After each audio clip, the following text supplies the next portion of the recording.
चलो भाई स्टार्ट करते हैं। Welcome to the channel quant by Arun Panchal and welcome to the session the don series 2026।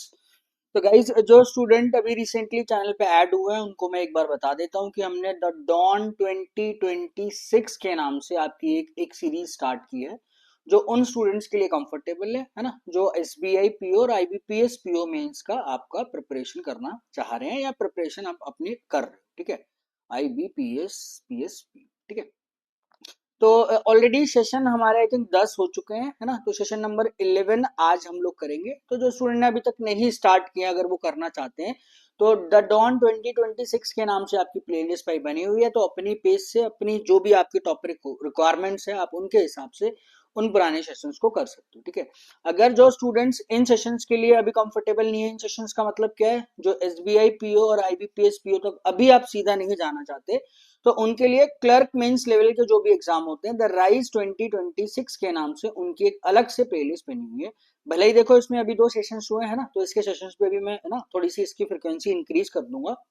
ठीक है, तो क्लैरिकल लेवल के जो भी आपके एग्जाम्स होते हैं, है ना, तो आप यहाँ से है ना थोड़ा सा आप बेस बना के या आपकी जो भी स्ट्रैटेजी है ना, थोड़ा सा आप टॉपिक कनेक्टिविटी जब आपकी इंक्रीज हो जाएगी, जब आपको लगे कि हाँ भाई अब मैं टॉपिक कनेक्टिविटी मेरी इंक्रीज हो रही है, तो तब जाके आप अपनी पेज से है ना आप एसबीआई पीओ और आईबीपीएस पीओ की जो डॉन सीरीज है उस पर आप जाके शिफ्ट कर सकते हो मेरे भाई। ठीक है, but again the important 2 points हमेशा मैं आपसे ये बोलता हूँ कि भाई डेली 30 मिनट आपको देने अपनी कन्वीनियंस से, 1 सेट 2 सेट 3 सेट जितने भी आप कंफर्ट जोन में रह के सॉल्व कर सकते हो, बट कंटिन्यूस रहो, वीक में 5 या 6 दिन आप उनको सॉल्व करिए।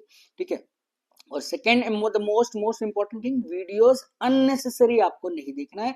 अगर आपको लगता है कि ये वीडियो मेरे लिए यूजफुल नहीं है, ये टॉपिक मुझे अच्छे से आता है, तो आप इस वीडियो को ना देखें। इट्स बेटर कि आप वहां से पीडीएफ ले और क्वेश्चन खुद से आप सॉल्व करने की कोशिश करिएगा। ठीक है, चलो तो एक बार मैं बता देता हूँ, है ना, ये जो ओपन बैच हमारा जो चल रहा है ऐसे ही चलता रहेगा। ऐसा कोई ऐप नहीं है, ऐसा कुछ मतलब ऐसा कुछ नहीं है कि जो पैसा देगा वही वीडियो देख पाएगा। तो मैंने क्या किया है कि इसमें एक छोटा सा एड ऑन कर दिया है ₹99 का। ठीक है, ये वन टाइम पेमेंट का क्या मतलब है मेरे भाई, कि देखो जो भी हम सीरीज कर रहे हैं यहाँ पे, द डॉन चल रहा है हमारा, है ना, द राइज चल रहा है, अगर और भी एक आधा कुछ हम और सेशंस आगे करेंगे तो उनके लिए आपको अलग अलग से इन दोनों के लिए पे करने की जरूरत नहीं है। बहुत मोटी मोटी भाषा में ₹99 one time payment for year 2026। ये पेमेंट आप तभी करिएगा अगर आपको लगता है कि आपकी और मेरी फ्रिक्वेंसी मैच हो रही है। ठीक है, और या इन सेशन से आपको अपनी प्रिपरेशन में एक एक्स्ट्रा एड ऑन आपका मिल रहा है, तो आप अपनी पेज से अपनी कन्वीनियंसी से है ना इस ₹99 का पेमेंट कर सकते हो। ये पेमेंट करने के लिए मेरे भाई ये रहा आपके पास क्यूआर कोड। ठीक है, या तो आप इधर से पे कर सकते हो, या फिर ये रही मेरे भाई, आप है ना इसको स्कैन करिए आप कर लीजिए, या फिर ये आपके पास यूपीआई आईडी है तो आप इधर से जाके भाई पे कर सकते हो। ठीक है, अगर मान लो बाई चांस ये पोर्शन आपके पास स्किप हो जाता है ना, तो हमेशा देखो वीडियो के नीचे 3 कमेंट रहते हैं। सबसे द मोस्ट इंपॉर्टेंट कमेंट क्या होता है भाई, हमेशा पीडीएफ का होता है। पीडीएफ लिंक मैं आपको दे देता हूँ, चाहे वो आपके टेलीग्राम ग्रुप्स में हो, चाहे वो आपका यूट्यूब के नीचे जो भी मेरी वीडियो होती है उस पर आप देख लिया करिए। सेकेंड होता है भाई हमारा टेलीग्राम लिंक्स का। ठीक है, चैनल का लिंक होता है ना, और आपका ग्रुप का लिंक। ग्रुप का लिंक का मतलब क्या है कि जो भी आपके पास डाउट है या कोई भी चीज अगर आपको एक्सचेंज करनी है, शेयर ऑफ इन्फॉर्मेशन है या डाउट्स है, तो आप ग्रुप में जाके आप वहां पे पोस्ट कर सकते हो। थर्ड आपका अगेन है ना, अगर यूपीआई आईडी, अगर मान लो ये वाला पोर्शन अगर आप स्किप हो जा रहा है आपसे, तो वहां पे यूपीआई आईडी है, वहां पे आप कॉपी पेस्ट करिए, ₹99 का पेमेंट आप वहां से कर सकते हो। ठीक है, तो चलो आज के सेशन के बारे में मैं आपको थोड़ा सा एक बार आइडिया दे देता हूँ। ठीक है, देखो ये क्यूआर कोड है, आप चाहो तो यहाँ से आप ज्वाइन कर लेना। अदरवाइज क्या है कि आपका जो पीडीएफ होगा ना, सॉरी, जो आपके यूट्यूब के नीचे वीडियो के नीचे जो भी आपके पास कमेंट है, आप वहां से ज्वाइन कर सकते हो इस ग्रुप्स को, है ना। क्यूएपी चैनल का नाम भी है टेलीग्राम चैनल, और ग्रुप का नाम भी आपका क्यूएपी दिया हुआ है। ठीक है, तो आज का जो सेशन हम लोग करेंगे वो देखो, अभी तक मैंने क्या है डॉन सीरीज में ना 10 सेशन किए हैं ना, उसमें हमने अर्थमेटिक का पोर्शन बहुत थोड़ा रखा था, कम रखा था, इसलिए रखा था देखो अभी इनिशियल स्टेज है ना। इनिशियल स्टेज का मतलब नहीं कि बिगिनर्स की ये सीरीज है, मतलब जो भी अगर आप जैसे भी आपने प्लान किया हुआ, तो अभी क्या है जो सेशन स्टार्ट हुआ है, मेरा मेन मोटिव ये था कि जो स्टूडेंट्स ने अभी अच्छे से भी चीजें कनेक्ट नहीं की है, या उनको चीजें थोड़ी कम कनेक्ट होती है ना, तो वो भी इन सेशंस को आप कनेक्ट कर पाओ, है ना। क्योंकि इसमें मैंने जो किया मेनली आपके परसेंटेज एंड रेशियो से जो भी रिलेटेड आपके डीआई है, नंबर्स नॉलेज है ना, तो क्या है, जो स्टूडेंट्स की अगर टॉपिक कनेक्टिविटी भी कम है तो इन सेशंस को वो आप अच्छे से कनेक्ट कर सकते थे, इन सेशन से आप सीख सकते थे, इसलिए मैंने थोड़े से अर्थमेटिक कम रखे हैं, ठीक है। तो चलो आज का जो हमारा सेशन रहेगा भाई, again that is of arithmetic, pure arithmetic है ना, कुछ छोटे छोटे केसलेट्स की फॉर्म में है ना, कुछ आपका जैसे क्वांटिटी कंपैरिजन, जो भी आपका नेचर या स्ट्रक्चर ऑफ क्वेश्चंस होता है एसबीआई पीओ आईबीपीएस पीओ से ना, तो उस हिसाब से। और ये सिर्फ और सिर्फ IBPS PO SBI PO means के लिए नहीं है, कुछ क्वेश्चंस जो 1 मार्क्स के होते हैं आईबीपीएस पीओ में, वो सेम लेवल ऑफ डिफिकल्टी होता है जो भी आपके क्लर्क लेवल के एग्जाम्स होते हैं, ठीक है। तो अपने पेज से अगेन है ना, अपनी स्ट्रैटेजी से जैसे जैसे आपको लगता है आप उस हिसाब से सेशंस को कर सकते हैं। बट मैं बहुत कम बोलता हूँ, ये जितने भी हम क्वेश्चंस करेंगे 14 15 16 है ना, आप एक एक क्वेश्चन आप खुद से ट्राई करना भाई, इस वाले सेशन को स्किप मत करना, क्योंकि अर्थमेटिक का ये सेशन है, इसमें आपकी कनेक्टिविटी है ना, टॉपिक स्ट्रेंथ कितनी है, क्या क्या है, जो भी आपने पढ़ लिया है, जो भी आप पढ़ते हुए आ रहे हो, तो वो अपने को एक आप सेल्फ नेविगेट करना या सेल्फ मैपिंग करना कि हाँ भाई इन 15 क्वेश्चन में कितने क्वेश्चन में कर पा रहा हूँ, किस किस क्वेश्चन में मुझे डिफिकल्टी आ रही है, ठीक है भाई। चलो तो सारी जानकारी मैंने दे दी, again that is same thing, do yourself, अपने ना क्वेश्चंस आप खुद से स्टार्ट करना, मैंने खुद से सॉल्व करने की कोशिश करना, एक अटेम्प्ट देना चाहे 2 अटेम्प्ट देना, 2 अटेम्प्ट के बाद भी अगर आपको एफर्ट्स के बाद भी अगर क्वेश्चन नहीं हो रहा है, तभी जाके आप वीडियो देखना, फिर जाके आप वीडियो से कनेक्ट कर सकते हो, अदरवाइज वीडियो देखने की बिल्कुल भी जरूरत नहीं है, पीडीएफ आपको इसलिए ही दी जाती है, ठीक है। और क्वेश्चन का मतलब बात ये नहीं है कि यार कितना बढ़िया क्वेश्चन है, व्हाट अ कंटेंट, बात ये नहीं है यार, आपको ना अप्रोच भी देखनी होती है ना कि how to solve it, that is again a very very important thing. Content तो आपको यार मिल जाता है, ऐसा कुछ नहीं है, अब टेस्ट सीरीज लो, कुछ भी लो, जैसे मर्जी लो आप, है ना, 300 400 रुपए में अच्छी खासी आपकी टेस्ट सीरीज आ जाती है, अब वहां से आप पे कर सकते हो और भी ले सकते हो। बट क्या कि अप्रोच है, अंडरस्टैंडिंग है आपकी इंक्रीज होनी चाहिए, ये मतलब होता है इन सेशंस के करने का, और आप यहाँ पर जो टाइम दे रहे हो वो मतलब होता है, ठीक है मेरे भाई। चलो तो स्टार्ट करते हैं, start with a very beautiful moderate questions on percentage, ठीक है। चलो तो बार बार बता रहा हूँ, एक बार और बता देता हूँ, वो क्वेश्चन ना एक एक आपको इस सेशन का सारा क्वेश्चन एक एक करना है, एक एक क्वेश्चन, कोई भी क्वेश्चन मिस नहीं करना है इस सेशन को ना, आप प्लीज ना, आप मैं बहुत कम बोलता हूँ, इस सेशन को आप कम से कम कंप्लीट करिएगा पूरा, है ना, क्योंकि इसमें बहुत सारे टॉपिक से क्वेश्चन है, 15 16, हर टॉपिक से एक एक दो दो क्वेश्चन मैंने लिए, ठीक। In an election between two candidates, why votes are invalid and total eligible voters are forged, all casted their votes, है ना, सिंपल है भाई, ऐसा कोई पंगा नहीं है कि भाई जो टोटल एलिजिबल वोटर्स है उसमें से कुछ ने वोट नहीं डाले, तो मैं ये बोल सकता हूँ ये जो टोटल वोट्स कास्टेड मेरे पास 4Z ही रहे, ठीक है।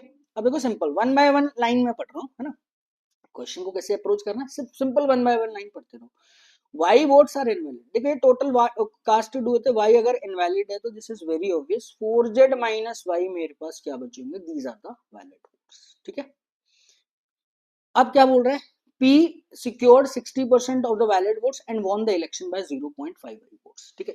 नंबर्स मुझे कुछ नहीं दिया हुआ, सारा का सारा जो डीलिंग है वो मेरा वेरिएबल से डीलिंग है, ठीक है। तो एक इन्फॉर्मेशन तो स्ट्रेट है, कुछ स्टेटमेंट्स मुझसे पूछ रहा है कि क्या इन चारों में से कौन सी स्टेटमेंट्स मेरे को करेक्ट होगी, कौन सी करेक्ट नहीं।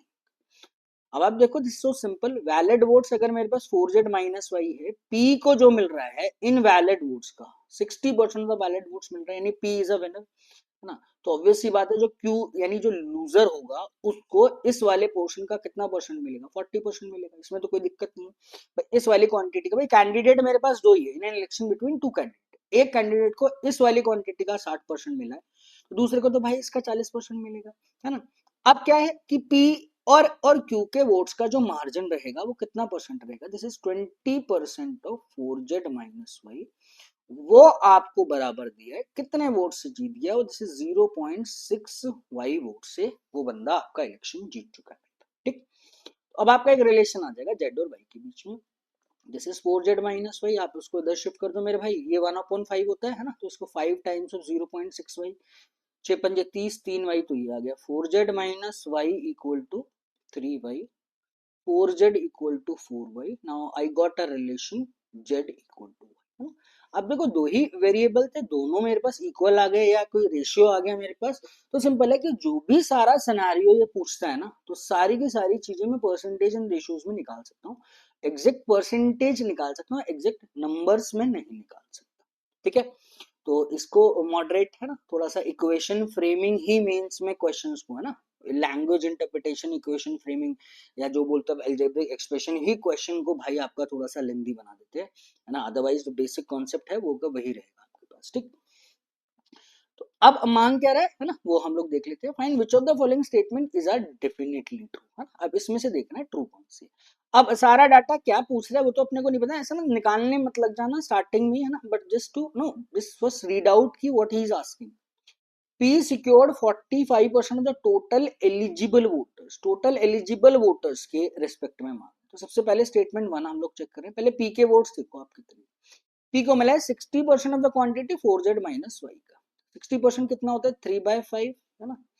4Z माइनस वाई की वैल्यू कितनी है भाई, Y and Z both are same, तो P को तो मिला है भाई 9Z/5, ठीक है।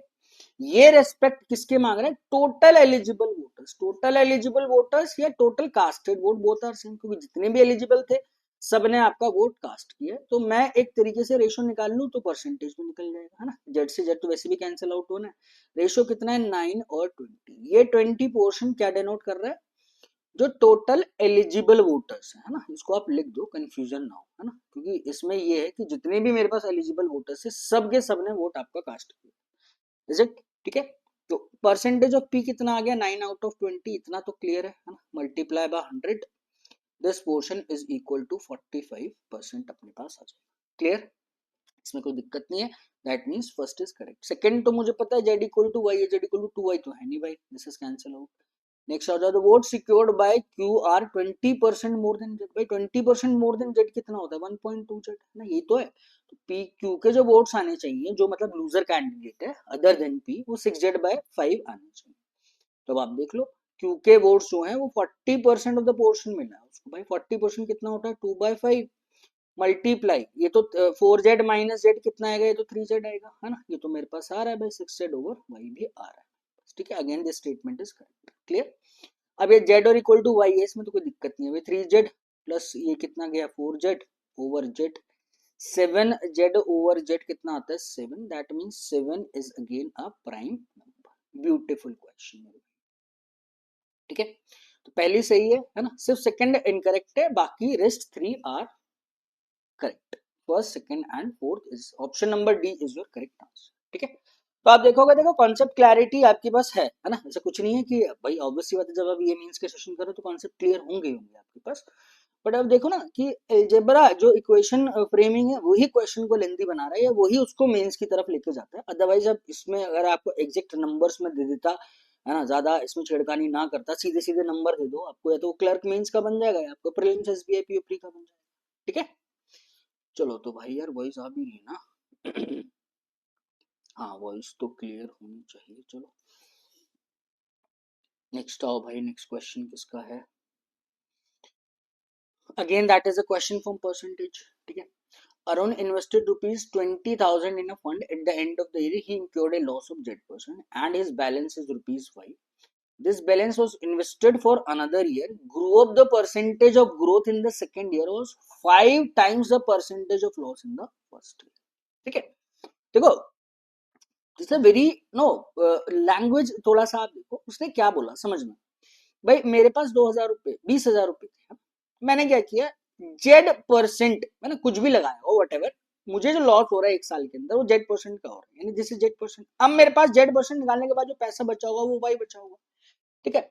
अब जब ये वाला पैसा वाई मैं फिर दोबारा से लगा रहा हूँ, है ना। अब मुझे पहले बात तो इस वाले केस में मुझे फर्स्ट ईयर में बोल सकते हो परसेंटेज डिक्रीज हो रहा था, है ना, मेरा जो भी अमाउंट था वो घट रहा है, साल में Z% घटा। अगली बार जो परसेंटेज ग्रोथ हो रहा है ना, साफ साफ बोला in the second year was 5 times of the percentage of loss in the first year. तो इस वाली वैल्यू का 5 टाइम्स, तो मैं बोल सकता हूँ कि यहाँ पर मुझे 5Z% का एक इंक्रीमेंट कैलकुलेट करूंगा, किस वाली वैल्यू पे कैलकुलेट करूंगा, वाई वाली वैल्यू पे कैलकुलेट करूंगा। Is it clear. तो फाइनली जो भी आपके पास अमाउंट निकल के आया वो ये वाला सीन बना। That means there is a decrease 20,000, there is decrease of Z%, है ना।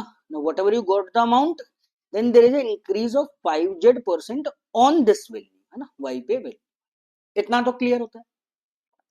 if the gain of Arun from initial investment, यहां से ओवरऑल जो गेन आ रहा है उसका that is 35%, find the value of Z plus y and the condition is y is not less than 10,000।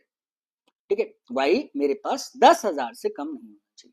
अब देखो that is a simple case of compound interest. आप इसको कंपाउंड इंटरेस्ट बोल सकते हो, आप इसको सक्सेसिव परसेंटेज चेंज बोल सकते हो, है ना। बट इट इज सिंपल ना, this is an initial quantity, है ना। आपने क्या कैलकुलेट किया, जेड परसेंट का एक बार आपको लॉस हो रहा है ना, फिर आपने क्या किया कि एक बार आपने 5 जेड% इंक्रीमेंट किया, तो इनिशियल से फाइनल तक जो ओवरऑल परसेंटेज चेंज आ रहा है दिस इज इक्वल टू 35%, है ना।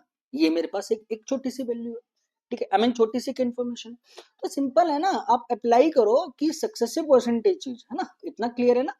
a plus B plus A into B by 100 हम लोग करते हैं, है ना, क्योंकि दो नंबर्स है, फ्रैक्शन में है नहीं, तो वेरिएबल्स में बहुत ज्यादा ये यूजफुल रहता है। बाकी नहीं होता तो वो 100 प्लस समथिंग करके करते हैं, वेरिएबल्स आई मीन फ्रैक्शंस में हम लोग करते हैं उसको। तो I am just applying successive percentage, यहां से यहां तक का ओवरऑल ग्रोथ 35% दिया, this is minus a plus, minus जो डिनोट करता है that will denote for the decrease, minus a plus b मतलब this is the positive, plus a मतलब माइनस जेड वट एवर, है ना, इनटू बी बाय 100, ठीक है। आई होप ये आपको क्लियर हो। ये ओवरऑल जो ग्रोथ आता है, ओवरऑल जो नेट चेंज आता है दिस इज इन परसेंटेज, ये मेरे पास 35% के इक्वल होना चाहिए, ठीक है। अगर ये थोड़ा सा आपको क्लियर है तो क्वेश्चन ना बहुत ज्यादा डिफिकल्ट नहीं है, बस क्या है कि ये इक्वेशन सॉल्विंग आपका टाइम ले लेगा, ठीक है। अब आप जैसे मर्जी इसको सॉल्व कर सकते हो। देखो 5 जेड और जेड भाई इसमें तो चला गया 4 जेड, माइनस का ही आएगा, this is 5 Z square over 100, है ना। परसेंटेज से परसेंटेज तो कैंसिल आउट होगा, दिस इज 35, है ना। तो कैन आई से ये 5 का ये 20 टाइम्स, और ये कितना आ जाएगा भाई 80 जेड माइनस जेड स्क्वायर, 35 दूनी 70, सिर्फ मैं कैलकुलेशन कर रहा हूँ और कुछ नहीं कर रहा। जेड स्क्वायर माइनस 80 जेड, 70 नहीं आएगा, 35 70 700 हो जाएगा, है ना। तो ये आएगा भाई 80 जेड माइनस है, इसको इधर शिफ्ट किया मैंने, this is minus 80 Z plus 700, है। इक्वेशन भी बहुत आसान है ना भाई, 80 तक है और मुझे 70 तक पूछना है, तो 70 इंटू 10 अगर मैं करता हूँ, या 70 प्लस 10 कितना होता है 80, 70 इंटू 10 कितना हो गया 700, but the value of Z having to values, either may be 70 और इट मे बी 10, ठीक है। जेड की तो दो वैल्यू है, बट द इम्पोर्टेंट अब एक चीज तो रहेगी मेरे पास भाई, क्या कि y is not less than 10,000। भाई इनिशियल जो था वो मेरे पास 20,000 था, और मेरे पास जो भी एक साल बाद जो पैसा बचेगा वो मेरे पास ये 10,000 या 10,000 से ये वाली वैल्यू मेरे पास क्या होनी चाहिए, ज्यादा होनी चाहिए। भाई ये खुद सोचो, ये 20,000 है, ये 10,000, ज्यादा से ज्यादा मैं 50% का ही तो लॉस कर सकता हूँ। अगर 50% से लॉस ज्यादा करूंगा तो मेरी वैल्यू 1,000 से कम चली जाएगी, सिंपल सी बात है ना। बहुत मोटी मोटी भाषा ये है भाई, 20,000 से 10,000, इन 50% से लॉस ज्यादा नहीं कर सकता, तो मेरा जो लॉस होगा यानी जेड की जो वैल्यू होनी चाहिए 50 से कम ही कम होनी चाहिए। 50 से कम तो मेरे पास वैल्यू 70 तो होगा नहीं भाई, अगर मैं इसका 70% लॉस कर दूंगा, सोचने वाली बात है, इसका 30% तो निकालूंगा मैं, है ना। 20 इंटू 3 कितना हो गया, 6,000 रुपए आएंगे क्या, बट वो the value of Y is cannot be less than 10,000, simple. तो व्हाट इज द वैल्यू, है ना, जो पॉसिबल वैल्यू ऑफ जेड आ जाएगी भाई मेरे पास 10, वैल्यू किसकी मांग रहा है 10 प्लस 15 की, 10 plus 15 is equal to 25 is your correct answer, beautiful question, ठीक है। आई होप ये आपको क्लियर हुआ होगा, ठीक। चलिए तो नेक्स्ट क्वेश्चन आ जाइए। Next question again can consider it as a number system बोल दो, एवरेज बोल दो, दैट इज योर चॉइस, है ना। चलो, there are 5 two digit positive integers P Q R S and T, ठीक है, P Q R S and T, such that the average of p and t is r, average of p and t is r, है ना। तो can I write it as p plus t by 2 is equal to r, है ना, this is the average। और थोड़ी सी दूसरी भाषा में हम लोग क्या बोल सकते हैं कि p r and t, है ना, p r and t is they are in the arithmetic progression, ये आपको दिया हुआ है ना। मतलब r must be a middle number, अब हो सकता है ये p t हो सकता है ये t and p हो, बट आई नो कि r must be middle number. तो अगर इन दोनों का एवरेज ही आ रहा है ना, एवरेज बाय 2 या p प्लस टी को two, that means p t r p और p r t they are in the arithmetic progression, ठीक। अब क्या बोल रहे हैं, q इज 50% ऑफ p, ठीक है जी। पहले तो मैंने माना वेरिएबल सब कम होते चले जाएंगे, sum of p q and r is 127, sum of p q and r is 127, ठीक है। इसको ना अभी ड्रॉ कर लो, है ना।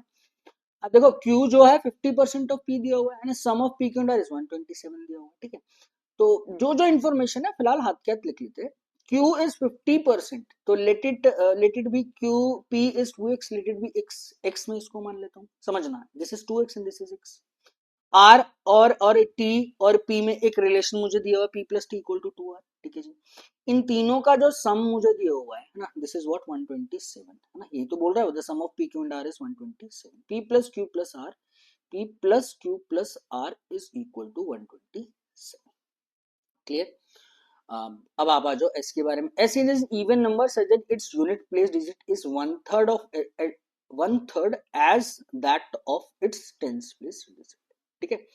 एस इवन नंबर है ना, जिसकी यूनिट प्लेस डिजिट, अब आप देखो यार एक नंबर like in the form of A B है ना, तो ये यूनिट डिजिट हो गया और ये मेरे पास टेंस प्लेस डिजिट हो गया। बोल क्या रहा है, यूनिट प्लेस डिजिट 1/3 दिया हुआ है, तो भाई यूनिट और टेंस का यानी ये 3 और 1 की तो रेशो में ऐसे ऐसे इसी फॉर्म का तो कुछ नंबर होगा। तो नंबर क्या क्या पॉसिबल होगा, 31 होगा। 31 क्यों नहीं लूंगा 31, because it is very clear S is an even number, तो भाई इसका डबल ही करूंगा मैं 69, दिस इज करेक्ट। अगला अगर आप थर्ड पॉसिबिलिटी लोगे नंबर दैट्स 93, तीनों में से एक नंबर आएगा, बट ये तो दोनों ऑड आ रहे हैं, there is only single possibility 62 ही मेरे पास क्या है, that is an even number. सीधा सीधा ये 62 भी बोल सकता था, है ना, बट क्या थोड़ा सा इसने नंबर सिस्टम रिवाइज करा लिया यहाँ से, ठीक है। अब क्या बोल रहा है, the average of all given 5 numbers is given integers is Z. सबका जो एवरेज दिया हुआ है ना, एवरेज पांचों का जो एवरेज है वो आपको जेड इसने दे दिया, ठीक है। ये पूरा क्वेश्चन है पी क्यू और आर तक सम, ये एक्स 2x और there is a relation p plus T equal to 2r, ठीक है। और एवरेज जेड है, तो मुझसे मांग रहा है which of the following can be the possible value of the ordered pair R and Z, ठीक है। अब मुझे इस पे काम करना है। देखो इतना तो मुझे समझ में आ रहा है ना कि I am not able to find the exact data, अगर मुझे ये ऑप्शंस नहीं देगा तो I can not find it. Why should I can not find it, देखो ये 2x है, x है, एक वेरिएबल तो ये है, और p और t में एक रिलेशन है, यानी जो भी मेरे पास t की वैल्यू आएगी वो x और एक वेरिएबल में मेरे पास हो रही है, या तो r में आएगी या मेरे पास p में आएगी, सिंपल सी बात है। समझो ना आप उसको, भाई मैं t को अगर ये भी लिख सकता हूँ, this is 2r, this is 2r minus कितना है p, अगर मैं यहां से निकालू भी तो 2r, जो r तो मेरे पास r ही रहने वाला है ना, और p की वैल्यू मेरे पास कितनी आ जाएगी 2x।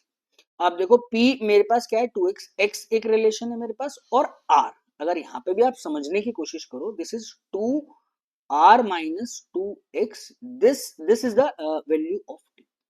अब आप देखो इन तीनों का सम मुझे दे दिया मेरे भाई, अगर इन तीनों का सम मुझे दे दिया 127, ये 62 है ना, तो मैं क्या कर रहा हूँ 127, 62 और 2r माइनस 2x, मेरे को यहाँ पर ये फंसा पड़ा है r, ठीक है। तो दो वेरिएबल हो गए x एंड r।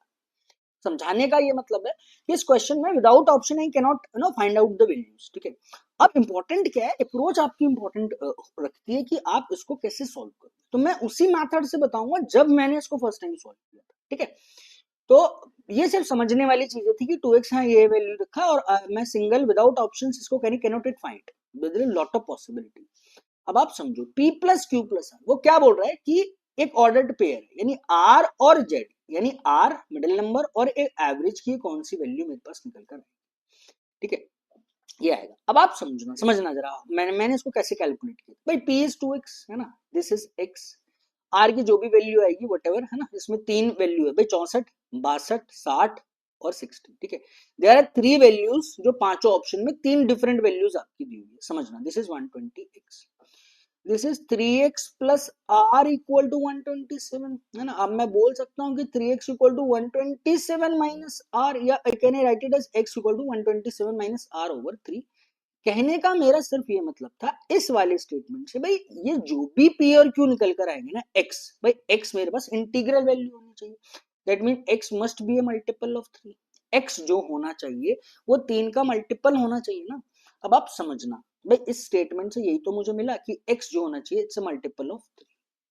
अब आप समझो ये 60 दिया हुआ है, समझना how to eliminate the options, ये 60 दिया हुआ है, 7, 8, 9, 10, भाई 127 में से आप r अगर घटाने वाले हो तो ये नंबर 3 का मल्टीपल आने वाला है। भाई क्या 127 3 का मल्टीपल है, नहीं। अगर ये 3 का मल्टीपल है, अगर इसमें से भी आप 3 का मल्टीपल घटा रहे हो, ये 3 का मल्टीपल नहीं है, this is not a multiple of 3। तो इसमें से आप 3 का मल्टीपल घटाओगे तो ऑब्वियस सी बात है 3 का मल्टीपल तो आने से रहा, that's why just cancel out this option. Clear होती है कहानी भाई? 60 आप हटा दोगे ना, है ना? आप करके देख लो ना यार, दिस इज 127, समझना है ना? अब जरूरी नहीं है मैंने ये 60 ऑप्शन ये क्यों लिया, अरे मैंने उसको सीधा, मुझे ये पता चला ये 3 का मल्टीपल तो नहीं है। अगर ये 3 का मल्टीपल होता, अगर इसमें से भी मैं 3 का मल्टीपल घटाता तभी तो फाइनली मेरे पास एक 3 का मल्टीपल आता। तो मैं तो, मेरे को ये देख के मैंने काट दिया, है ना? अब ऐसा नहीं है कि आप पहले ऑप्शन में पहले आपने या मैंने लास्ट ऑप्शन ही क्यों देखा, वो मैंने इसलिए देखा बिकॉज मैंने तो काट दिया इसको, है ना? आई एम जस्ट टेलिंग यू 60 मैंने काट दिया, क्यों काट दिया? क्योंकि this is the multiple of 3। इतनी तो कहानी क्लियर होती है। अब मेरे पास बचा या तो 64 या फिर 62। 127 में से अगर आप 62 घटाओगे तो कितना देगा भाई? मेरे पास 65। Is it a multiple of 3? Not, this is not a multiple of 3। 62 वाले ऑप्शंस भी आपके पास चलेंगे। अब इतना तो आपके पास फिक्स हो गया ना क्या, कि आर की जो वैल्यू होनी चाहिए इट मस्ट बी 64। अब मुझे देखना है एवरेज निकाल के, या तो एवरेज 50 आएगा या 55 आ जाएगा। दोनों का डिफरेंस देखो भाई, 64 फिक्स हो गया। आर जो होना चाहिए या तो 50 होना चाहिए, आई मीन जो एवरेज है तो 50 या 55 होना चाहिए। Now just calculate it simple भाई, आर की वैल्यू 160 जो भी है 64 रख लो ना। 64 अगर जा रहा है तो 63 ही दे रहा है। 63 का मतलब कितना हो गया? तो 3x की वैल्यू 63 है, तो x की वैल्यू किसके इक्वल आएगी? 21 के इक्वल आ जाएगी। ठीक है भाई, अगर ये 42 है और ये 21 है ना, आर की वैल्यू 64 है ना, पी आर और टी, है ना, आप चाहो तो सीधा इस इक्वेशन में वैल्यू पुट करो और आप निकाल दो। टी आप खुद देख लो भाई, इन दोनों का गैप, ये अर्थमेटिक प्रोग्रेशन, इन दोनों का गैप अगर 22 है तो इन दोनों का गैप भी 22 ही होना चाहिए ना, इट मस्ट बी 86। ठीक है, अब आपको सिंपल एवरेज कैलकुलेट करना है भाई। 127 तो ये था ही मेरे पास, इसमें तो कोई आपत्ति नहीं थी। 62 ये था, है ना? तो पहले आप इसे कैलकुलेट, टी 186 आप और ऐड कर देना भाई। 8 7 और 2 कितना हुआ? 9 12 6 189 में 86 और ऐड कर दो। 189 में 86 आपको और ऐड कर देना। 9 6 15 8 8 16 17 और एक करोगे 275/2, यानी 5 का 5 times 5 times, that means average is 75। I mean not 75, this is 55. Beautiful question. So answer of this question is 64 and 50 is your correct answer. Beautiful question. देखो ये क्वेश्चन आपका 2018 में आया हुआ है ना, मैंने इसको जानबूझ के चेंज नहीं किया है, कुछ भी डिजिट ना कुछ ऐसा है मैंने एक्स्ट्रा ऐड ऑन किया। रीजन इज दैट आपको ये दिखाना नहीं है कि ये क्वेश्चन आया था। वो तो यार अगर आप मेंस की प्रिपरेशन ये सेशंस कर रहे हो ना, तो एक साल से आपको अच्छे से आप में नॉलेज बेस पूछो, ये तो आपको पता हो, है ना, कि ये क्वेश्चन भाई आया हुआ 2018 आईबीपीएस में। बट इम्पोर्टेंट क्या है? Approach, how to solve it, है ना, how to know just to map it, how to navigate it, ये सबसे ज्यादा इंपॉर्टेंट पॉइंट होता है। ठीक है, क्वेश्चन डिफिकल्ट नहीं है ना, बट वही है कि सेम अगर एग्जाम लेवल में अगर ये आता है उस टाइम आपकी क्या एफिशिएंसी है माइंड की, वो उस पर डिपेंड करता है। ठीक है मेरे भाई, तो आई होप ये अब आपको क्लियर हुआ होगा। ठीक है, बताना अगर इससे भी कोई और बेहतर है। भाई जरूरी नहीं है कि मैं जो चीज कर रहा हूँ वो हमेशा बेहतर ही होगी, वो भी माइंड कैसे वर्क कर रहा है ऑन द स्पॉट वो। अगर इससे कोई और बेहतर चीज होती है तो आप प्लीज कमेंट में जरूर बताएगा इस क्वेश्चन को सॉल्व करने की, ताकि वो चीज मैं भी एड ऑन कर सकूं, वो चीज मैं आपसे सीख पाऊँ। ठीक है, चलो तो नेक्स्ट आ जाओ। अगेन है ना भाई, मेन से हर क्वेश्चन ना उसमें आपको वेरिएबल होगा ही होगा। ठीक है, चलो, the average present age of Arun and Nancy is 0.5 z square while the difference of their ages is इतना। ठीक है जी, एज ऑफ अरुण बिफोर इतना is half as that of इतना, the Nancy is elder than Arun. ठीक है जी, तो ये क्वेश्चन ना सिर्फ इक्वेशन सॉल्विंग है, कंसेप्चुअली डिफिकल्ट नहीं है, समझो सिंपल है। दैट इज नैंसी और एवरेज, जो प्रेजेंट एवरेज इज दिया हुआ है, प्रेजेंट है, दिस इज 0.5 जेड स्क्वायर दिया हुआ है। Can I write it as Nancy plus Arun का जो सम होगा इसका डबल किया तो this is Z square, this is equation number 1।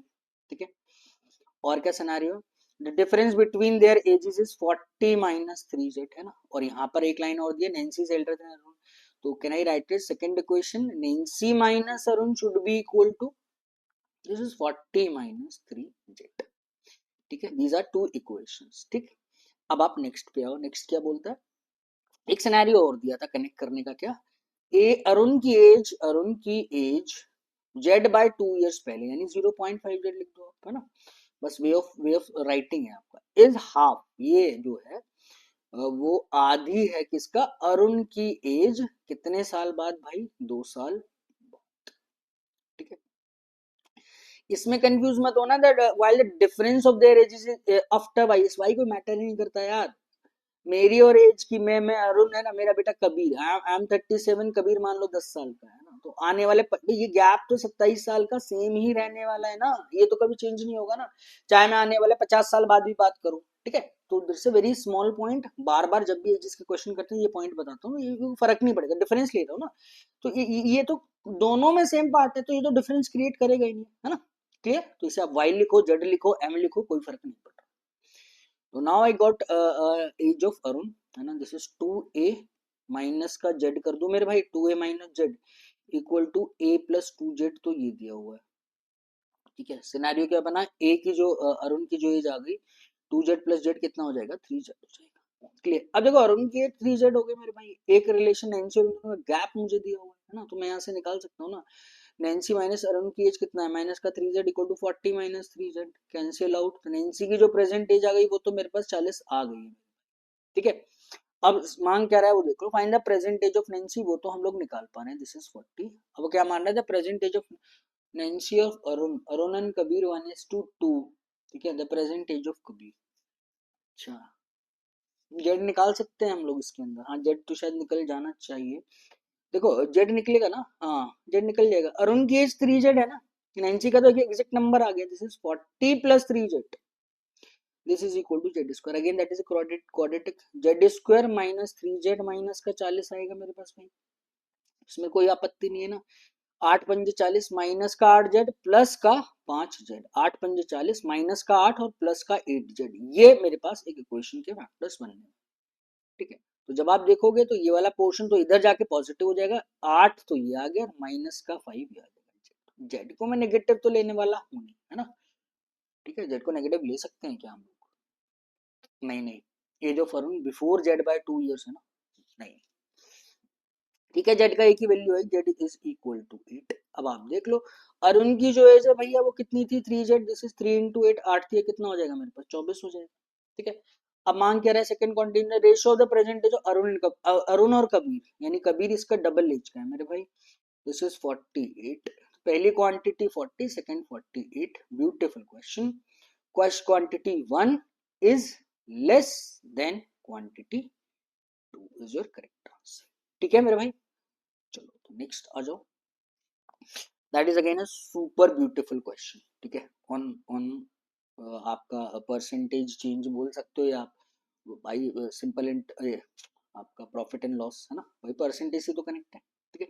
One by one देखना है ना, इसमें नोट भी दिया हुआ है ना, तो हमेशा आप ध्यान रखो भाई ये जो नोट कुछ दिया हुआ है इसका कुछ ना कुछ तो मतलब ही होता ही होगा ना, है ना। तो जब आप क्वेश्चन पढ़ते हो देखो अप्रोच क्या होती है, मैं तो ये सबसे पहले नोट देख लेता हूँ, है ना, जब भी एक अर्थमेटिक में नोट केसलेट में दिया है वो तो बहुत सारे नोट होते हैं, कई बार क्या होता है, कई बार क्या 99% केसेस में क्या होता है, ए और बी मेरे को वेरिएबल परेशान कर रहा है, अच्छा ए बी फंसे पड़े, बट यहाँ पता चलता है ए बी का एक रेशियो तो निकलेगा ना, वट एवर इज द, मतलब आप सबसे पहले नोट ही देखो ना क्या है, ये रेशियो तो निकाल लो, ए और बी जो दो वेरिएबल है वो एक में कन्वर्ट हो जाएंगे ना, है ना, रेशियो तो मेरे पास कंप्लीट हो जाएगा, क्या इससे निकल कर आया, अभी मैंने क्वेश्चन भी नहीं पढ़ा, मैं ए और बी का जो पंगा था उसको एक रेशियो में कन्वर्ट कर रहा हूँ, तो this is A plus 3.5b equal to 4b, ठीक है, 2 to 4 भी आ गया मेरे भाई, ए की वैल्यू जो आ गई दिस इज 0.5 भी आ सकती है, या मैं बोल सकता हूँ कि b इक्वल टू 2a, ये मेरे पास रिलेशन आ चुका है, ठीक है। अब आप क्वेश्चन पढ़ लो, तो cost price of article p is a, अब देखो कॉस्ट प्राइस आर्टिकल p का a है, मार्कअप किया है 5z से रुपीज में, और डिस्काउंट है आपके पास z%, ठीक है जी, p का सिनेरियो अपने को पता है, cost price of article q is 0.5b, अब आप समझो भाई 0.5b तो a के बराबर है ना, दैट मीन्स इन दोनों के जो कॉस्ट प्राइस हैं p के और q के वो मेरे पास इक्वल आ गए, समस्या जो ए बी की फंस रही थी वो इस वाले इक्वेशन से सॉर्ट आउट हो गई है, इज इट क्लियर। तो आर्टिकल पी हो चाहे आर्टिकल क्यू, दोनों के कॉस्ट प्राइस भाई आपको सेम, ठीक है। अब इसे आपने मार्कअप किया है y% से, और दो सक्सेसिव डिस्काउंट पे है 50% और z% रिस्पेक्टिवली। अब देखो पॉइंट ऑफ कनेक्टिविटी क्या है भाई, ए बी का पंगा खत्म हुआ, second there is no common variable z% पे डिस्काउंट यहाँ भी दिया है और एक डिस्काउंट यहाँ पर z% का, वो z% डिस्काउंट है मेरे पास, दोनों में एक common, price at which Q sold is 80 less than that of P. अब देखो सेकंड पॉइंट ऑफ कनेक्टिविटी क्या है कि पी और क्यू के जो सेलिंग प्राइस का गैप है वो आपको 80 मुझे यहां से निकाल के दी, ठीक है। तो फ्रेमिंग तो बन रही है ना, बट ध्यान रखना ये इट इज इन नंबर्स, इस एग्जैक्ट नंबर्स में ये परसेंटेज जेड का कनेक्शन मिला और यहाँ एक कॉमन पार्ट जेड का, दोनों के सेलिंग प्राइस का गैप मुझे दिया हुआ है। ठीक है जी, चलो अब आओ नेक्स्ट क्या बोलते हैं, if Q sold after single discount of 50%। समझना, अगर मैं क्यू को, अगर यानी कंडीशन है ये, है ना, अगर ऐसा होगा तो होगा बट एक्चुअल नहीं है। अगर मैं क्यू को एक 50% डिस्काउंट पे बेचता हूँ तो there is no profit in no loss of it, है ना। तो सबसे पहले तो अब एक एक एक पंगा आप हटाओ, समझना है ना। अब यहाँ से मैं स्टार्ट करूंगा क्वेश्चन, क्योंकि यहाँ से मुझे जो निकलेगा ना मैं उस पर टारगेट करूंगा ना। कैसे, सबसे पहले तो पी का और क्यू के कॉस्ट प्राइस को आप ए लिखने वाले हो, ये मैं करने वाला हूँ, ठीक है। अब सिनेरियो क्या बनेगा, आपने क्या किया, क्यू की बात कर रहा है, ए था, आपने उसे मार्कअप किया भाई 100 प्लस वाई परसेंट, ये होगा मार्कअप परसेंटेज, ठीक है। ए था, मार्कअप किया तो ये एमआरपी आया। अब सिंगल डिस्काउंट दिया मैंने 50% का, यानी इसका आधा किया। अब मेरे पास ना तो प्रॉफिट है ना लॉस है, भैया ये सेलिंग प्राइस तो निकल कर आएगा। भाई सीपी था, मार्कअप किया, फिर डिस्काउंट दिया, सेलिंग प्राइस है, but selling price is equal to your cost price again, ठीक है। सिंपल, ये तो आप मुंह जबानी भी कर सकते थे, बट अगर नहीं मतलब कोई बहुत वो नहीं है कि अगर नहीं हो रहा है, अच्छा इससे समझ में नहीं आ रहा है, तो भाई आधे करने पे सेम आ रहा है, दैट मीन जो जो रिवर्स वैल्यू होगी दैट मस्ट बी डबल, है ना, ये सक्सेसिव होता है। भाई पी से क्यू तक जा रहा हूँ, है ना, क्यू से इसका आधा करने पर मैं वापस इसी वाली वैल्यू पे आ रहा हूँ, है ना, वापस इसी value, that mean this value must be double, ठीक है। तो ये तो ऐसे तो बहुत सारी चीजें आपको ध्यान में रखनी पड़ेगी, वो अलग चीज है, बट नॉर्मल आप करके देख लो इसको। Is it clear to you. तो दिस इज 100 है ना, ये 2 है तो 200 चला जाएगा भाई, 100 प्लस वाई इक्वल टू 200 आ जाएगा। तो भाई वाई की वैल्यू कितनी निकल कर आएगी मेरे पास, 100 निकल कर। ये कहानी क्लियर होती है, ठीक है। अब आप देखो, अब वाई की भी कहानी मेरे पास क्लियर हो, एक जो वेरिएबल मुझे परेशान करा था वो भी मैंने हटा दिया, ए और बी का जो पंगा था वो भी हम लोगों ने हटा दिया, है ना। अब मेरे पास रिलेशन क्या बचा, एक वेरिएबल बचेगा ए, है ना, और एक वेरिएबल क्या बचेगा, जेड, है ना। अब आप इक्वेशन फ्रेमिंग करो क्या, अब मेरे पास point of connectivity, second point of connectivity क्या था, 80 रुपए का मुझे गैप दिया हुआ है कि जो क्यू को मैंने सोल्ड किया है ना वो 80 रुपए कम पे सोल्ड किया है, ठीक है। सबसे पहले पहले आप आओ, पी का सेलिंग प्राइस हम लोग निकालेंगे, है ना, what is the selling price of P, समझना। पी का कॉस्ट प्राइस तो ए मुझे दिया हुआ है ना भाई, आपने कितना मार्कअप किया है इसको, आपने, and it is marked up by rupees 5 Z कर दिया, ठीक है मेरे भाई। मैंने क्या किया, ये ए इसका कॉस्ट प्राइस था, है ना, और इसमें मैंने 5 जेड रुपए अगर मैं ऐड कर देता हूं तो ये तो मेरे पास क्या आ गया, एमआरपी आ गया, है ना। अब आपने जेड परसेंट का डिस्काउंट दिया, this is 100 minus Z percent, this is the selling price of, this is the selling price of P का सेलिंग प्राइस। क्लियर है कहानी, इसमें तो कोई दिक्कत ही नहीं है ना। अब आप समझना सेकंड पॉइंट क्या देता है, सेकंड पॉइंट ये बोल रहा है कि क्या बोल रहा है, अब हाँ सॉरी, क्यू पे आप आ जाओ भाई, क्यू को मार्कअप किया वाई परसेंट और 2 सक्सेसिव डिस्काउंट पे किया था 50% और जेड परसेंट पे, लेकिन एक लाइन ये बता, अगर मैंने क्यू को सिंगल 50% डिस्काउंट पे बेचा तो नो प्रॉफिट नो लॉस होगा। इसका मतलब क्या है कि ये जो 50% जो पी का अगर आप सेलिंग प्राइस निकालोगे, समझना क्यू का जो सेलिंग प्राइस निकालोगे भाई, वो 50% डिस्काउंट देने के बाद तो नो प्रॉफिट और नो लॉस हो रहा है ना, है ना। तो यानी जो मेरे पास सीपी था इनिशियल ए, वो तो ए ही रहेगा ना, फिर उस पे आपने 100 minus, again there is a common discount, जो जेड का आपने डिस्काउंट दिया, this is 100 minus Z percent, this is the selling price of Q. अब इन दोनों का गैप देखो, ये क्लियर हुआ, मैंने ये डायरेक्टली ए क्यों किया, मैंने समझो, है ना, मैंने डायरेक्टली ये क्यों किया मेरे भाई, मैंने इसको ऐसे किया यार, इसका सीपी तो ए होने वाला है ना क्यू का, आपने कितना परसेंट मार्कअप किया था, 100% मार्कअप किया, तो इसका एमआरपी कितना हो गया, 2 है। अब आप 50% का डिस्काउंट दे रहे हो, है ना, तो ये वापस से तो यही वैल्यू आ गई ना, ये तो यहीं पे दिया होता है, if Q sold after discount of इतना, तो मैंने क्या किया, यही वाली वैल्यू ले ली एक डिस्काउंट पे, तो यानी एक डिस्काउंट देने पे बेच रहा हूँ तो कॉस्ट प्राइस ही आ रहा है, फिर 100 माइनस जेड मैंने इसको कर दिया। अब इन दोनों का गैप, इन दोनों का जो गैप है वो किसके इक्वल आएगा, वो मेरे को 80 के इक्वल आपका देगा। क्लियर है मेरे भाई, ठीक है। अब देखो बहुत छोटी छोटी चीजें इसलिए बता रहा हूँ, इक्वेशन फ्रेमिंग में दिक्कत ना आए आपको, है ना। सिर्फ इस क्वेश्चन को करने की बात नहीं है भाई, आपसे अब मेंस अभी तो बहुत टाइम, अभी तो आप प्रिपरेशन कर रहे हो ना, मतलब तो बहुत सारी चीजें आपको करनी पड़ेगी। ये बहुत ज्यादा हेल्पफुल इक्वेशन फ्रेमिंग क्वेश्चंस हैं जो आपके परसेंटेज रेशो हर जगह आपके काम है, ठीक है।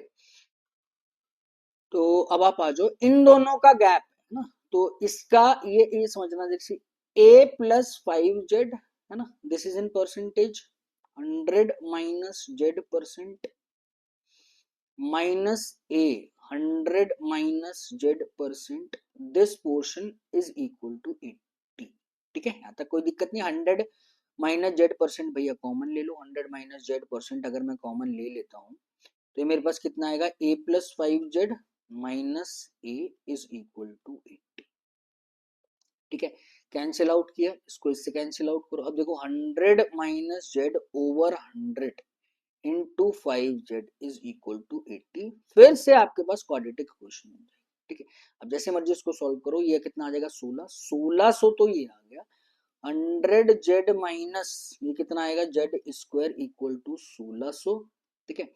एक इक्वेशन मेरे पास निकल कर आई। इस वाले पोर्शन को मैं हटा रहा हूं, है ना, इस वाले पोर्शन को हटा देते हैं, इसकी जरूरत नहीं है। तो सीधा रिलेशन आया था कि ए और मतलब पी और क्यू का जो कॉस्ट प्राइस था दैट इज सेम, ठीक।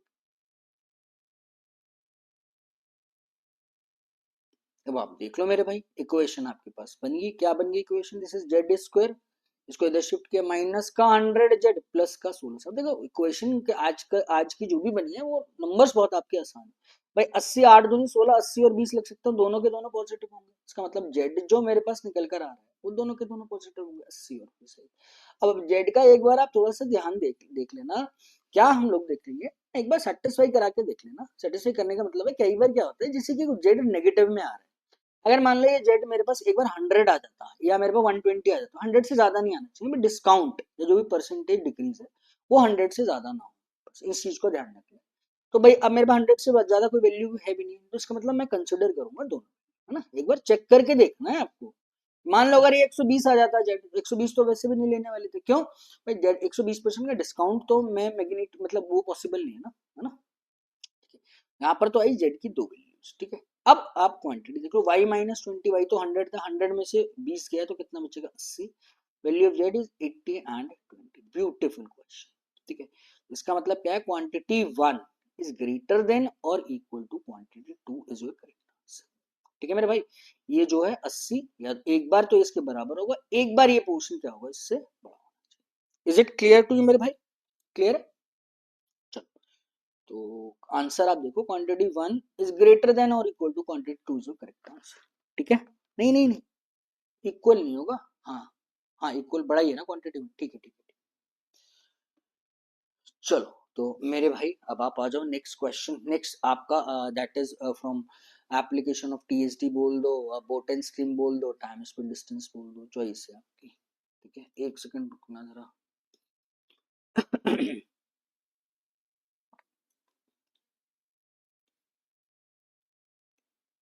हाँ जी, अब आप जो क्या बोल रहे हो, bike travel 1 kilometre distance in 40 hours with speed of 8 kilometre per our, ठीक है। बाइक ने 1 किलोमीटर का डिस्टेंस है 40 टाइम दिया हुआ। बोट है जो 1 किलोमीटर अपस्ट्रीम डिस्टेंस ट्रैवल करती है, सेम डिस्टेंस यही kilometre in a time of 90 hours, ठीक है जी।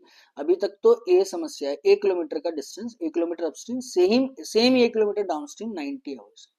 Time taken by same boat to travel 30 kilometre upstream is t more than t hours more than to travel 20 kilometre downstream, ठीक है जी। Find the value of a/2, the speed of boat in still water is same as that of bike. अब देखो दो चीजें हैं, bike का अलग पंगा चल रहा था, बोट का अलग चल रहा था, बट यहाँ से पंगा एक ही कर दिया ना, क्या, the speed of boat in still water is same as that of the bike. Let the speed, ये जेड ही आप इसको मानोगे ना, स्पीड ऑफ जेड ही मेरे पास हो जाएगी, ठीक है। सबसे पहले वन बाय वन फ्रेम कर लो। देखो इसमें कनेक्टिविटी के लिए पॉइंट्स बहुत सारे दिए हुए हैं ना, बस आपको फ्रेम करना है ना, कहीं से भी कुछ भी आप उठा लो, यहीं से उठा लो भाई। डिस्टेंस 1 किलोमीटर का है ना, डिस्टेंस इक्वल टू स्पीड, भाई स्पीड तो इसकी जेड है ना, टाइम कितना हो, दिस इज 40, है ना, दिस इज इक्वेशन नंबर 1। या आप फ्रेमिंग करोगे थोड़ा सा इसको ध्यान रखना, एक पॉइंट तो ये। सेकंड पॉइंट क्या है भाई, सेकंड क्या है, 1 kilometre upstream distance, speed of boat in still water z ही मैंने मानी है, ठीक है। तो भैया ये आएगा डिस्टेंस अपस्ट्रीम, है ना, और speed of boat in still water. अब स्ट्रीम की स्पीड आप क्या मानो, स्ट्रीम की मैं यहाँ पर मान लेता हूँ भाई, है ना। तो ये डिस्टेंस अपॉन स्पीड, एक तो ये टाइम आया, और second A is the same distance, distance I mean boat की स्पीड स्टिल वाटर प्लस ये इन दोनों को जब आप फ्रेम करोगे तो मेरे पास टाइम कितना आना चाहिए 90। चाहते तो आप ये बहुत नॉर्मल फ्रैक्शन है, ये कॉमन लो, है ना, Z plus Y Z minus Y, Z plus ये भी बहुत बार रिपीट होता है ना, जेड प्लस वाई जेड, कोई शॉर्टकट नहीं है, but there is the same thing, Z square minus Y square हम लोग बोल देते हैं इसको, ठीक है। अब आप जैसे मर्जी कर लो यार, आपकी चॉइस है भाई, जेड से तो वाई से तो भाई वैसे कैंसिल आउट होने वाला है ना। अब ए को जेड इंटू 40 में कर सकता हूँ मैं, ए को जेड इंटू 40 में कर सकता हूँ, जेड इंटू 40, है ना, this is what, this is 2z over this is Z square minus Y square and it will gives you 9। Cancel it out, 4 into 2, 4 into 2, 8z square equal to 9z square minus 9y square। तो can आई से कि मेरे पास जो z square आएगा इसको इधर shift करूंगा तो z स्क्वायर आएगा, दिस इज 9y स्क्वायर। तो z की जो वैल्यू निकल कर आ गई 3y है। Speed of boat in still water, stream की स्पीड है ना 3 गुना आ गई भैया, 3 और 1 का रेशियो आपको दे दिया, ठीक है। बस ये एक मेरे पास पॉइंट ऑफ कनेक्टिविटी, भाई सारी समस्या क्या है, speed of boat in still water, तो कनेक्शन ही निकल गया। अब जो जो बोल रहा है क्या क्या है, एक कनेक्शन ये दिया हुआ है, क्या दिया हुआ है, 30 का अपस्ट्रीम है और टी जो है वो वाला आप इससे फ्रेम कर लो, मुझे जो वैल्यू निकालनी है वो किसकी निकालनी है, ए तक मुझे पहुंचना है। अब एग्जैक्ट नंबर्स अगर आ रहे हैं तो इसका एग्जैक्ट नंबर्स मेरे पे निकलने चाहिए, नंबर्स का सहारा लो। 30 किलोमीटर अपस्ट्रीम, अब समझना ये क्या वैल्यू होगी, अपस्ट्रीम कितना होता है, जेड माइनस वाई होगा ना, तो जेड की वैल्यू तो 3y है भाई, 3 माइनस वाई यानी 2y लिखूंगा, दिस इज 2y, ठीक है। प्लस अब क्या डिस्टेंस था, प्लस नहीं है इस बार क्या है, ज्यादा ले रहे हैं ना, तो माइनस करो इसको, माइनस कर दो मेरे भाई, माइनस का 20 ओवर, है ना, कितना क्लियर है ना, जेड प्लस वाई, नहीं जेड की वैल्यू कितनी है, this is 2y plus Y, this is मैं सीधा लिख रहा हूँ 4y मेरे पास ये आएगा, ये पोर्शन किसके इक्वल आ जाएगा, टी के, ठीक है। बस सिर्फ सॉल्व करो आप भाई, इसे 60/4y कर लो, है ना, बेस सेम कर लिया, एलसीएम ले रहे हैं और कुछ नहीं, 40/4y इक्वल टू टी, तो what is the value of T, the value of T is 10, 10 over cancel out, this is 10 over Y. Again समस्या समाप्त, टी भी मेरे पास वाई के वेरिएबल में आ गया। ए की वैल्यू क्या मैं निकाल सकता हूँ, हाँ जी ए की वैल्यू आप निकाल सकते हो, जेड को आप क्या पुट करने वाले हो भाई, 3y multiply 4 times of T की वैल्यू कितनी है 10 ओवर, वाई से वाई कैंसिल आउट, 40 और 3 120 आया ए की वैल्यू, ठीक है।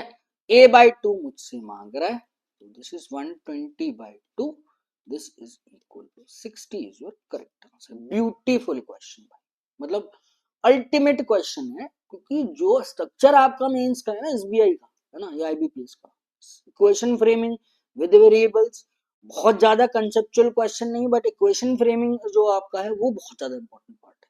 अब आप देखो स्टार्टिंग में सारे 6 के 6 क्वेश्चंस में इक्वेशन फ्रेमिंग बन रही है, अब आने वाले क्वेश्चंस में शायद कम बनेंगे, ठीक है मेरे भाई।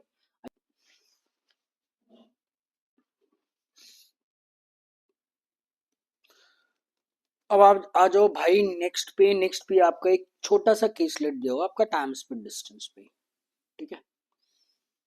चलो कबीर एंड आप देखोगे ना कभी भी टाइम स्पीड डिस्टेंस में ना, आप पूरी हिस्ट्री उठा लो यार, मतलब 2018 से लेकर 2025 तक जितने भी आपके एग्जाम है ना, time speed distance is seriously beautiful and tricky topic आप इसको बोल सकते हो। क्वेश्चन कभी भी ना इन सेंस ऑफ ना आपका कॉन्सेप्चुअली डिफिकल्ट नहीं होगा, रेशो कनेक्टिविटी में अगर आपको टाइम लग रहा है देखो वो एक बात है, ठीक है। चलो तो Kabir Arun are travelling from point P to S via Q and R in the same order, ठीक है। रुक जाओ पहले ना इसका पी एस पॉइंट जो भी है ना, इसका आप पहले ना सिनेरियो बना लो भाई। कबीर और अरुण दो पर्सन है, पी और एस, मतलब पी से स्टार्ट किया एस की तरफ तक, मतलब that is end point, via point Q and R in the same order, इसका मतलब बीच में एक पॉइंट क्यू होगा एक पॉइंट आर होगा। तो सिनेरियो क्या है, Arun and Kabir they both are travelling in the same direction, ठीक है मेरे भाई। अब नेक्स्ट क्या आता है, अरुण रीच्ड Q1, नहीं अरुण रीच्ड पॉइंट Q, ठीक है, अरुण पॉइंट Q 1 घंटा 1 hour before Kabir, while the time taken by Kabir to travel from Q to R, Q to R is 2 hour less than that of Arun। अब देखो अभी तक हमने जो इन्फॉर्मेशन पढ़ी है, अरुण और कबीर सेम डायरेक्शन में, ये 4 स्ट्रेचेस हैं, और यहाँ पर ना जो आपका दिया हुआ है टाइम गैप है ना, इस वाले स्ट्रेच में अगर आप देखोगे तो कबीर 1 घंटा ज्यादा ले रहा है, सेकंड वाले स्ट्रेच में देखो क्यू से यार तो कबीर 2 घंटा कम ले रहा है ना, और यहाँ पर आप देखो distance between Q and R, अच्छा डिस्टेंस का is twice is that of P Q, while the distance between P Q thrice is that of R S. देखो डिस्टेंस का पंगा तो यहाँ पर खत्म हो गया, ठीक है। अभी आगे और पढ़ लेते हैं, डिस्टेंस का रेशियो दिया उसने, है ना। Time taken by Kabir to travel from R to S, yes this is 7 hour more than that of Arun. आप पूरे सिनारियो में देखो, अरुण का टाइम कबीर से इतना ज्यादा है, पहले पी क्यू के लिए, फिर Q R S. That means मुझे एवरी स्ट्रेच के लिए, for every stretch there is a time gap, है ना। अरुण और कबीर के टाइम का गैप मुझे यहाँ पर हर एक स्ट्रेच के लिए मुझे पता है, this is a time gap, ठीक है। और सेकंड थिंग मुझे ये भी पता है मेरे भाई कि पी क्यू और R S, P Q Q R और आर एस का जो इसने रेशियो यहाँ पर डिस्टेंस का दे दिया। Now I got 2 points, for the 2 points time gap, ठीक है। और एक दूसरा जो पॉइंट है हमारे पास, डिस्टेंस का जो पंगा था हमारे पास, वो आपका सॉर्ट आउट हो गया, डिस्टेंस रेशियोज मुझे मिल गए, ठीक है। अब क्या बोल रहा है, average speed of Kabir is 25, है ना। सबसे पहले एग्जैक्ट नंबर्स लिखो, average speed, this is not the speed, है ना, ये कांस्टेंट नहीं रहेगी हर स्ट्रेच में, समझ गए ना, इतना तो अपने को क्लियर है। भाई पी और क्यू की क्या स्पीड रहेगी, अरुण की या कबीर की, भी actually don't know. Q R की कितनी है, आर और एस की कितनी है, ओवरऑल जर्नी की जो एवरेज स्पीड है this is 25 kilometre per hour. We know about the definition of average speed. Average speed क्या होता है, total distance upon total time, total distance upon total, जिससे ना टोटल डिस्टेंस कर लो, this is the total time आपके पास होना चाहिए, ठीक है। ओवरऑल हम लोग यहाँ पर देखते हैं। अब देखो कबीर का एग्जैक्ट नंबर दे दिया, while that of Arun 15 kilometre इसकी ज्यादा है, तो भाई अरुण की स्पीड आप देख लो, 15 ज्यादा कर दो, this is 40 kilometre per our आपका दिया। अब आप देखो just concentrate on this value, आप खुद देखो क्या कबीर ने और अरुण ने दोनों ने सेम ही तो डिस्टेंस ट्रेवल किया, पी और एस का। तो अगर मैं देखूं डिस्टेंस देयर इज 3 पॉइंट्स ना, हमेशा से आपको ये बोला एक पॉइंट कांस्टेंट रहेगा, बाकी आपको रेशियो से काम करना है। अगर डिस्टेंस कांस्टेंट है तो स्पीड ऑफ टाइम इनवर्स हो जाएंगे ना। अगर मैं इनकी स्पीड का रेशियो अगर आप देखोगे कबीर एंड अरुण का मेरे भाई, तो 25 और 40 दिया हुआ है। 25-40 का मतलब क्या है, रेशियो ऑफ स्पीड इज 5:8। तो मैं बोल सकता हूँ ओवरऑल जो टाइम लगा होगा वो 8 और 5 की रेशियो में होगा, यानी कबीर को तो 8 यूनिट टाइम लगा होगा, अरुण को मेरे पास 5 यूनिट टाइम लगा होगा, यही मैं निकाल सकता हूँ। अब एक्चुअली दिया क्या हुआ है भाई, टाइम गैप भी तो दिए हुए हैं मुझे, क्या टाइम गैप से मैं नहीं निकाल सकता। आप देखो पीक्यू स्ट्रेच के लिए किसी को भी पकड़ लो, है ना, पहले कबीर को पकड़ो या अरुण को पकड़ लो, इसको एक्स वाई और जेड लेके मत करना, है ना, समझ लो। अगर पीक्यू स्ट्रेच के लिए देखोगे तो कबीर को 1 घंटा ज्यादा लग रहा है ना। यहाँ से आप देखो अरुण 1 घंटा पहले पहुंचा है, इसका मतलब कबीर को 1 घंटा ज्यादा लग रहा होगा अरुण से, यानी +1 कर दिया। गैप देख रहा हूं मैं टाइम का गैप इसलिए देख रहा हूँ क्योंकि इनके टाइम का रेशियो आ गया ओवरऑल जर्नी का। सेकंड केस में देखोगे कबीर जो है 2 घंटे कम लेता है, तो भैया -2 कर दिया, है ना। नेक्स्ट आप देखोगे क्यू और आर की जर्नी के लिए, नेक्स्ट आप आ जाओ, the time taken by from R to S last stage के लिए 7 hour more than that of Arun, तो कबीर 7 घंटे कबीर ज्यादा है। ओवरऑल आप देखो ये 1 का गैप था, यहाँ मतलब कबीर ने 2 घंटे कम लिए, 7 घंटे ज्यादा लिए, 7 + 1 8, 8 में से 2 गए तो मेरे भाई क्या बचा 6। इसका मतलब क्या, ओवरऑल जर्नी के लिए जो कबीर का टाइम होगा उसमें 6 घंटे ज्यादा होना चाहिए, किससे, और अरुण का ट्रेवलिंग टाइम। तो मेरे भाई ये टाइम का रेशियो तो है, अगर आप देखोगे ये 6 यूनिट का मेरे पास गैप आ रहा है, एक्चुअल सॉरी गैप जो है वो मेरे पास 3 यूनिट का है ना, और एक्चुअल टाइम गैप कितना है 6 घंटे का। तो 1 यूनिट की वैल्यू किसके इक्वल आ गई 2, यानी 8 दूनी कितना 16 घंटे, और 5 दूनी कितना आ गया 10 घंटे। ब्यूटीफुल क्वेश्चन, समझ लो। टाइम गैप आप देखो ना, इसको ऐसे थोड़ी करोगे यार, एक एक्स लग रहा है कि दूसरे को x-1, कि अगर एक को y लग रहा है तो दूसरे को y-2 या y+2 वटेवर, है ना, इसको z लग रहा है तो z-2 या वटेवर, z+7 और z-7 वटेवर, ठीक है।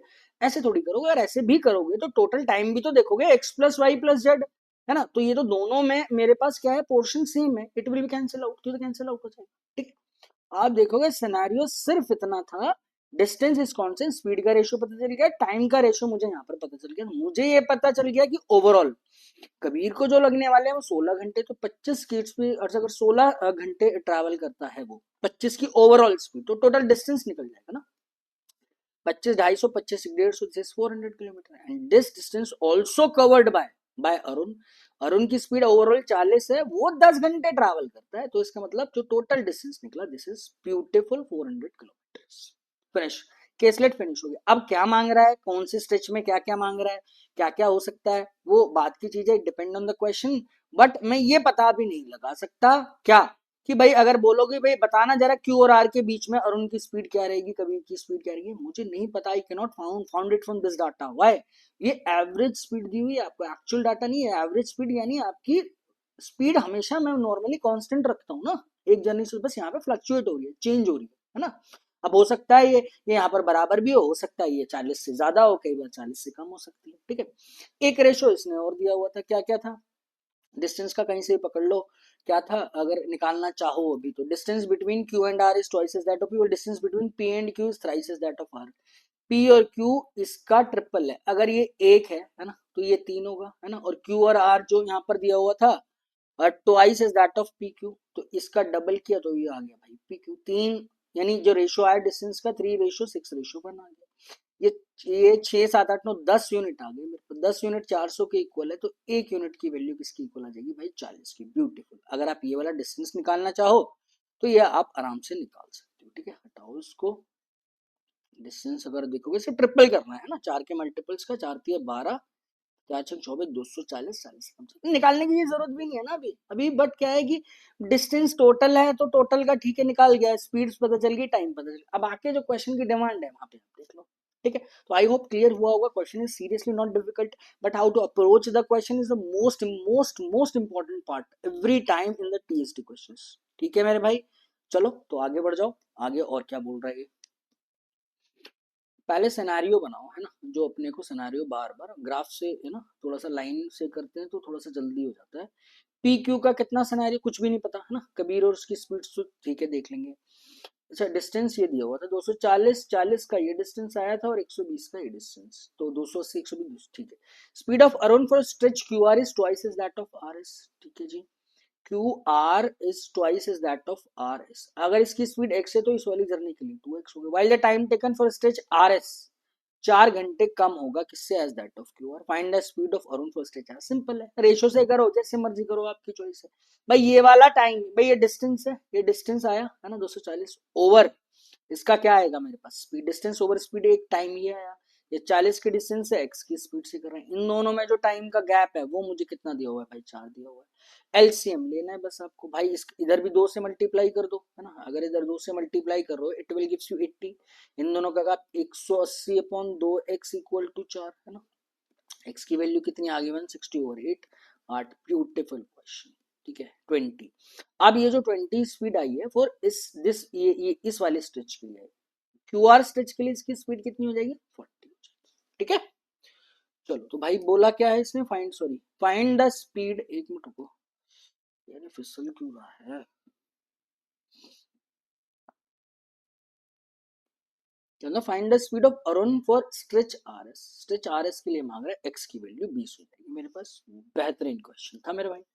ठीक है, चलो आ जाओ, find the total distance between P and S, भाई अभी अभी निकाला है, पी और एस का गैप मेरे पास जो था वो 400 किलोमीटर है। ठीक है, क्वेश्चन भी आप देखो बहुत जल्दी होने वाले क्वेश्चन होते हैं आपके, टाइम स्पीड डिस्टेंस में 400 आ जाएगा। ठीक है जी, find the total time taken by Kabir to cover the whole distance, 24 आ रहा था, कबीर का कितना था, 16 घंटे था कबीर का, बस खत्म हो गई कहानी, पूरा केस लेट हो गया भाई मेरे पास। ठीक है, अगर हो सकता है एक आधे क्वेश्चन में थोड़ा सा आपसे ज्यादा काम करा ले, है ना, बट वन मार्क्स के क्वेश्चन नहीं है, 2 मार्क्स ही बनते हैं भाई टीएसटी में।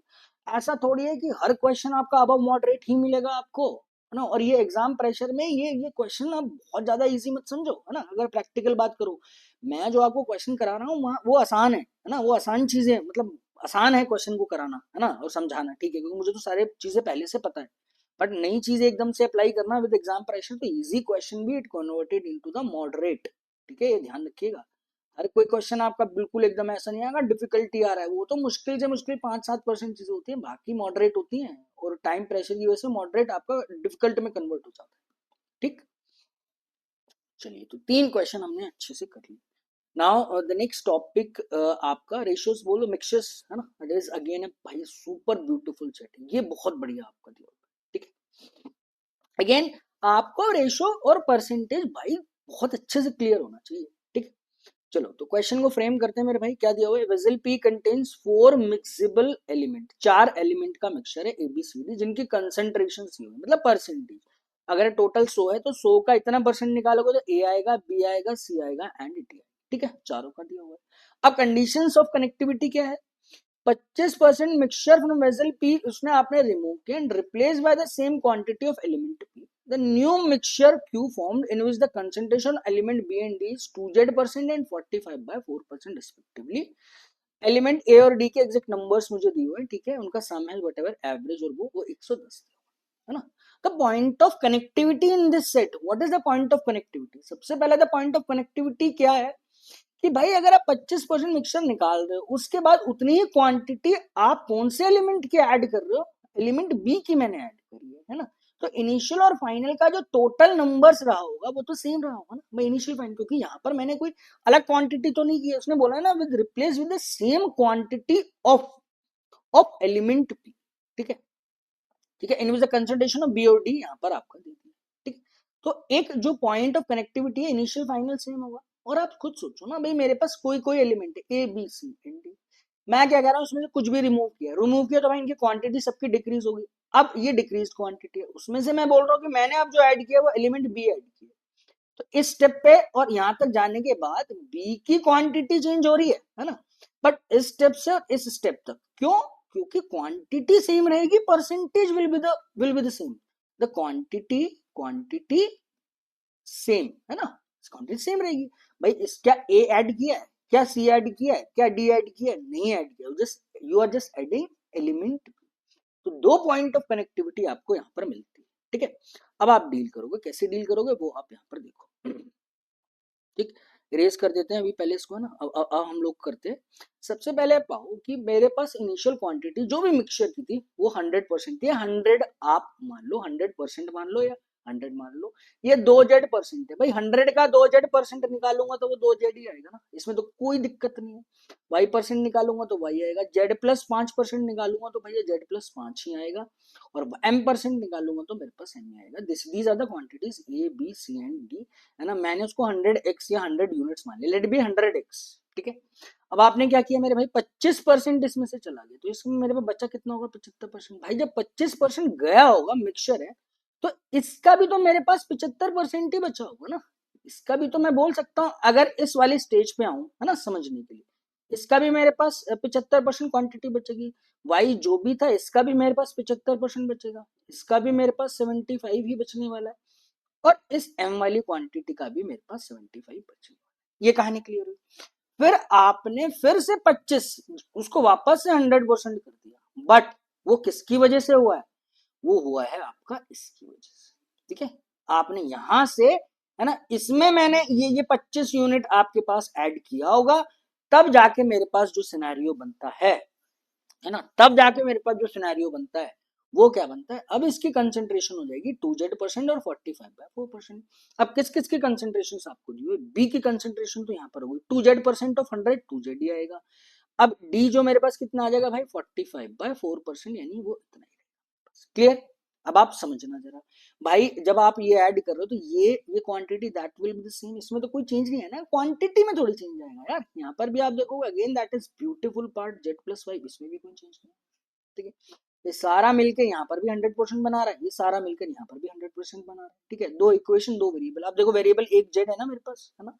अगर ये सारा मेरे पास 100% मिक्सचर है, मैं इसको ऐड कर दूंगा तो मेरे पास जेड निकल आएगा ना, है ना।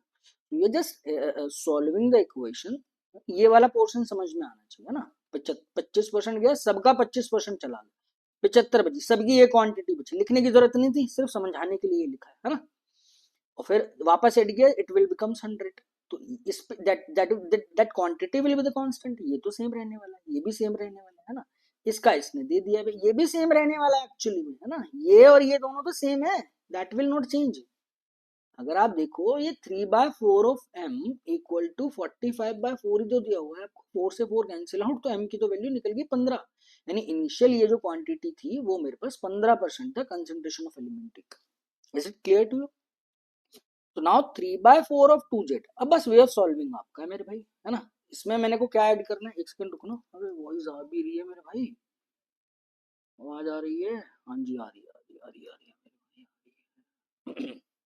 3/4 ऑफ 2Z प्लस 2Z ये ऐड किया है ना, plus 3/4 of Z plus 5 plus 45/4, this portion is equal to 100। ठीक है, बस वे ऑफ सॉल्विंग अब आपका है, आपको जैसे कंफर्टेबल लगता है वैसे करो। देखो 3/4 ऑफ क्वांटिटी का है ना, इसका 2Z है, 4 और 3 7, है ना, 7।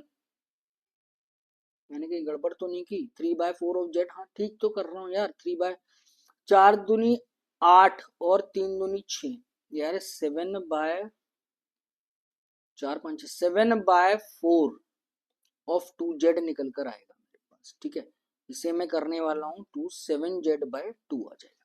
ठीक है, ये आया 7z/2। ठीक है, और प्लस मेरे पास 3/4 ऑफ जेड, 3z/4 तो ये आ जाएगा, प्लस ये कितना आया 5×3 = 15, 15/4 प्लस 45/4 इज इक्वल टू 100। ठीक है, इसे फालतू में मैंने काट दिया यार, इसको भी ना एक्चुअली 14/4 ही कर दो तब भी कोई दिक्कत नहीं है। 14 और 3 कितना हो गया 17z/4। ठीक है, सिर्फ सॉल्व किया है और कुछ नहीं किया है ना। मैं कई बार कैलकुलेशन मिस्टेक कर देता हूँ तो इसलिए मुझे दोबारा से चेक किया मैंने। ठीक है, प्लस अब 16×15 कितना होता है भाई, सॉरी 15 और 45 कितना हुआ 60/4 है ना, इज इक्वल टू 100। ये तो आ जाएगा आपके पास 15, 15 घटा दो 17z/4 equal to 85। Beautiful, 17×5 = 85। What is the value of Z, Z equal to भाई साहब आपके पास आ गया 20। ठीक है, कहानी खत्म, सबकी कंसेंट्रेशन आपके पास निकल गई। ठीक है, और एक इसने एग्जैक्ट नंबर दिया हुआ है ए और डी का जो एवरेज क्वांटिटी है 110। ठीक है, कंसेंट्रेशन निकल गए, सारे कंसेंट्रेशन निकल जाएंगे अगर जेड निकल गया मेरे पास है ना, और आपका वो भी निकल जाएगा। ठीक है, इसमें आप आ जाओ जरा, ये वाली क्वांटिटी अगर मैं देखूंगा फर्स्ट वाली में ना, नेक्स्ट पेज पे सॉल्व कर लेते हैं। पहले आप देखो ये 100% था इनिशियल है ना, ये था 100। A B C and D का कंसेंट्रेशन आप देखोगे इनिशियल में है ना, पहला था 2z है ना, जेड यानी 40% लिख सकता हूँ, जेड को सिर्फ और सिर्फ मेरे को 20 पुट कर, वाई मुझे अभी नहीं पता है ना, ये भी z+5 था, इसे 25% लिख लो, ये मेरे पास 15% आएगा था मेरे पास भाई है ना, जेड ये क्लियर है ना, ये 15% है भाई। 3/4 ऑफ m, ये 45/4 दैट विल बी सी। ठीक, अब बचा हुआ मेरे पास वाई हो जाएगा, मेरे पास वाई बचा हुआ आप निकाल दो, वाई कितना है 25 और 15, ये भी तो सब मिला के 100% ही देगा ना, 40%, 40 40 80, ये पोर्शन कितना आ जाएगा 20। तो what is the value of five, value of five is equal to 20। Z भी मेरे पास कितना आया था 20, एम की वैल्यू कितनी आ गई मेरे पास 15। ठीक है, अब और क्या दिया हुआ था, ए और डी का एवरेज है 210 ml, 110 ml ए और डी का एवरेज। तो ए और डी का अगर टोटल क्वांटिटी देखोगे जैसे ट्वाइस ऑफ 110 भाई 220, तो ये आ जाएगा है ना। तो 40 + 15 55% ऑफ टोटल सॉल्यूशन इज 225, 100% की आपको वैल्यू निकाल 220 और 55 मल्टीप्लाई बाय 100। ठीक है, 11 का 5 टाइम्स, 11 का 2 टाइम्स, 5 का 4, 400 ml मेरे पास निकालना चाहो निकाल दो इनकी क्वांटिटी है ना, वैसे जरूरत कभी पड़ती नहीं है, बहुत कम पड़ती है रेशियोज में है ना। 4×2 = 80 ml तो ये हो गया भाई, 25 चौक 100 ml तो ये हो गया, 15 चौक 60, 7 ml। Beautiful set. ठीक है, तो आई होप आपको क्लियर होगा। अब देखो हर सेट में आप देख रहे हो ना, equation framing is the most important point, you know the concept. देखो ऐसा नहीं है कि आपको नहीं पता चल रहा होगा कि करना क्या है, you know the concept, but to target तक पहुंचने के लिए बीच में आपका इक्वेशन फ्रेमिंग इस क्वेश्चन की लेंथ को और अच्छा बना रहा है। ठीक है, चलो नेक्स्ट आ जाओ, क्वेश्चन देख लो। On adding an element of A in initial mixture B, सबसे पहले आप लिख लो है ना, कितना था 160 था, 40 20 25 और 15, लेट मी चेक अगेन, 40 20 25 और 15। ठीक है मेरे भाई, तो ये था टोटल 400। अब निकाल लिया तो लिख लो, हालांकि जरूरत नहीं है ना, 15 चौक 60 लो। अब क्या बोल रहा है, an adding an ml of element A, इसमें इसमें ए में आपने एन ml यहाँ पर आपने ऐड किया। ठीक है, the concentration of element B, तो एलिमेंट बी का जो पहले 20% था, अब जो परसेंटेज हो गया z/2, यानी अब परसेंटेज कितना हो गया भाई 10% हो जाए, सिंपल सी बात है।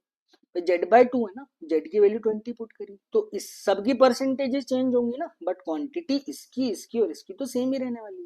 भाई अगर 80 है यहाँ तो यहाँ पर भी तो 80 रहेगा, बट इसका अब जो कंट्रीब्यूशन है वो टोटल में 10% है, पहले टोटल में कंट्रीब्यूशन इसका कितना था भाई 20% था। तो सिंपल सी बात है भाई, 10% की वैल्यू अगर मेरे पास है ना 80 दी हुई है, तो 100% मिक्सचर कितना हो गया 800 हो गया। तो पहले मिक्सचर 400 था, अब कितना हो गया 800। ये किसकी वजह से बड़ा होगा, किसकी वजह से बढ़ा, you are not adding B, you are not adding C, you are not adding D, you are only adding element A. तो कितना एलिमेंट ऐड किया होगा, but the value of n is equal to 400। ठीक है मेरे भाई, I hope ये clear हो गया, क्लियर। चलो तो मूव करते हैं नेक्स्ट क्वेश्चन पे, आप आ जाओ। क्या बोल रहा है, इफ 5z प्लस 100, सबसे पहले नंबर आप हटाया करो, 5 का 20 है ना, plus 100, 100 plus 100, 200 ml of the mixture P is replaced with 100 ml of element D। ठीक है, तो देखो पहले मिक्सचर मेरे पास कितना था भाई, 400 था, जो भी परसेंटेजेस था A B और C और D का, मुझे जो काम करना है वो C का परसेंटेज निकालना है इन द न्यू मिक्सचर। अब समझना भाई, 400 से 200 हो गया, तो सारे एलिमेंट की क्वांटिटी मेरे पास कम होती चली जाएगी ना, सारे एलिमेंट की क्वांटिटी मेरे पास कम होती चली जाएगी, है ना। अब आपने 100 ml of element D add किया, और तो कोई एलिमेंट ऐड नहीं किया भाई, आपने आधा किया इसको, भैया ये चला गया 200, अब 100 ऐड कर दिया, है ना, तो फाइनल जो टोटल मिक्सचर रहा दैट इज 300। ठीक है, मांग क्या रहा है उस पर कॉन्सेंट्रेट करो, एलिमेंट सी मांग रहा है भाई, एलिमेंट सी की 400 में कितनी क्वांटिटी थी वो आप देख लो, 400 में 100 ml था मेरे पास भाई, है ना, 400 में 100 ml था, तो यहाँ पर इसमें कितना रहेगा, 50 ml रह जाएगा। अब आप भाई डी ऐड करो, ए ऐड करो, मुझे कोई मतलब नहीं है, मैंने सी तो ऐड नहीं किया ना, तो सी तो फाइनल में भी मेरे पे 50 ही रहने वाला है, that is again a beautiful part. D पे कॉन्सेंट्रेट ही नहीं करना था, डी क्या पूछ रहा मुझे मतलब ही नहीं है, मुझे जो सिर्फ और सिर्फ निकालना है वो सी निकालना है। सी यहाँ पर 100 था, आधा रह गया, तो all the elements will become 50%, ये 50 हो गया, फाइनल में भी क्वांटिटी तो सेम रहेगा ना, बट उसका contribution it will be changed. 500 over 300, ये आई थिंक ये मांग रहा है, percent of element C in the new mixture 1/6, 1/6 is 16.66%। ठीक है, आई होप ये आपको क्लियर हुआ होगा, again that is a super beautiful set. ठीक है मेरे भाई, चलो तो नेक्स्ट आ जाओ। अब देखो क्वेश्चन में अगेन आपका ये profit and loss ratios in percentage, ज्यादा मैंने ना बहुत ज्यादा टॉपिक्स को ना वास्ट नहीं किया, सिर्फ परसेंटेज रेशियो पे कंसंट्रेट किया या उसके एप्लीकेशंस पे, अभी पहला ही सेशन है अर्थमेटिक का, तो इसलिए। ठीक है, चलो तो इसे पढ़ लो, है ना। क्या है द क्वेश्चन इज, क्या है, the cost price of article P is 420 and is sold at A profit of Z%। ठीक है, if the cost price and then selling price are interchanged, the loss incurred is y%, y is 37.5% less than that of Z। ये एक जानकारी इसने दी है। अब पूछ रहे विच of the following statement is और ट्रू।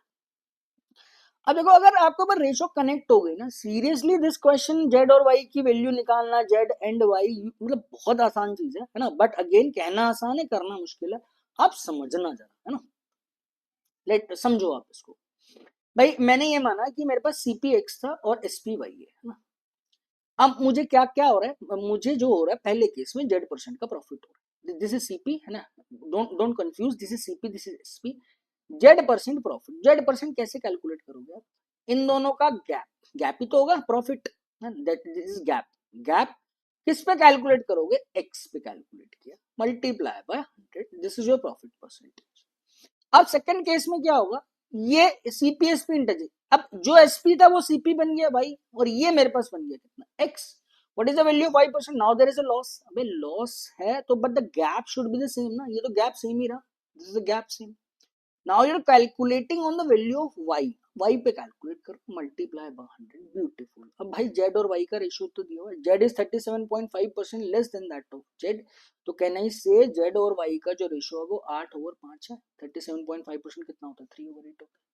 ठीक है, तो मैं लिख सकता हूँ जेड ओवर वाई का रेशियो, तो क्या इतना सब कुछ करने की जरूरत थी, है ना, समझने के लिए देखो इसका रेशियो और जी ओवर वाई का ratio multiply by 100, this ratio is 8:2, cancel out, what is the value, ये cancel out, y ratio x is equal to 8:5, y की वैल्यू तो आएगी 8, x की वैल्यू कितनी आएगी 5। ठीक है, क्या मैं इस चीज को, है ना, देखो ये तो समझने के लिए, क्या मैं इस चीज को ऐसे नहीं कर सकता था कि भाई मुझे ये पता है जेड और वाई का रेशियो 8 और 5 है ना, समझ के देखो, ये मैंने जब प्रॉफिट कैलकुलेट किया होगा वो किस पे कैलकुलेट किया होगा मैंने, ये मैंने एक बार एक्स पे कैलकुलेट किया होगा, एक बार मैंने प्रॉफिट आपका वाई पे कैलकुलेट किया होगा, तो actually this is the ratio of CP and SP का ही तो रेशियो देगा, ये एक्स और ये वाई। भाई मुझे पता है जो एक रेशियो आने वाला है 5 और 8 का, है ना, या 8 और 5 का, तो एक बार मैंने एक्स पे कैलकुलेट किया था, एक बार मैंने वाई पे कैलकुलेट की थी परसेंटेज, एक बार एक्स पे कैलकुलेट, एक बार एक्स पे, दैट इज सेम थिंग कि एक बार मैंने प्रॉफिट अपना सीपी पे कैलकुलेट किया, एक बार मैंने प्रॉफिट अपना एसपी पे कैलकुलेट किया। ठीक है, अब रेशो, सारी कहानी भी छोड़ो, रेशो आया कुछ भी आया हुआ, 5-8 था या 8 और 5 था। अरे तो भाई एक जगह मुझे Z% का प्रॉफिट हो रहा है, तो मैं ये तो बोलूंगा नहीं ना कि भाई सीपी तो हमेशा ज्यादा ही होगा ना एसपी से, अगर प्रॉफिट हो रहा है तो, है ना। तो भैया 8 और 5, 5 और 8 ही रहा होगा मेरे पास किसका रेशो, सीपी का, सीपी एंड एसपी का एक्चुअल रेशो। अब आपने इसको रिवर्स कर दिया, अब रेशो कितना हो गया 8 और 5। अब आप देखो आपको जो लॉस हो रहा है ना, वो कितना हो रहा है 37.5% का। इनिशियल जो आपको प्रॉफिट हो रहा था वो कितने परसेंट का हो रहा था, 60% का। क्लियर है कहानी। तो बात वही है यार, क्वेश्चन तो कर लेंगे, आप भी करोगे, ऐसा नहीं है कि आप में मतलब कॉन्सेप्ट आपके क्लियर नहीं करोगे, है ना। बट क्या ये जो छोटी छोटी चीज, शायद क्या पता ये क्लिक हो जाए, शायद आप कुछ और मेथड से कर रहे हो, मैं कुछ और मेथड से कर रहा हूँ, तो ये वाला मेथड शायद आप एक्स्ट्रा एड ऑन कर लो। मेथड अलग नहीं है but the way of thinking, है ना। मेरे को क्लिक किया एकदम से तो मैंने आपको बताया, नहीं क्लिक करता तो ऑब्वियस सी बात है मैं भी उसको एक बेसिक मेथड से करता इसको। ठीक है, बट मुझे क्लिक होना चाहिए ना भाई, मैं 12-13 साल मैं वही सेम सेम सेम सेम चीज कर रहा हूँ, तो मुझे तो क्लिक करनी पड़ेगी ना चीजें, है ना। तो इसको हटाओ, है ना। मैं बस क्लीन मैनर में एक बार लिख देता हूँ क्या कि ये जेड और वाई कैसे आया।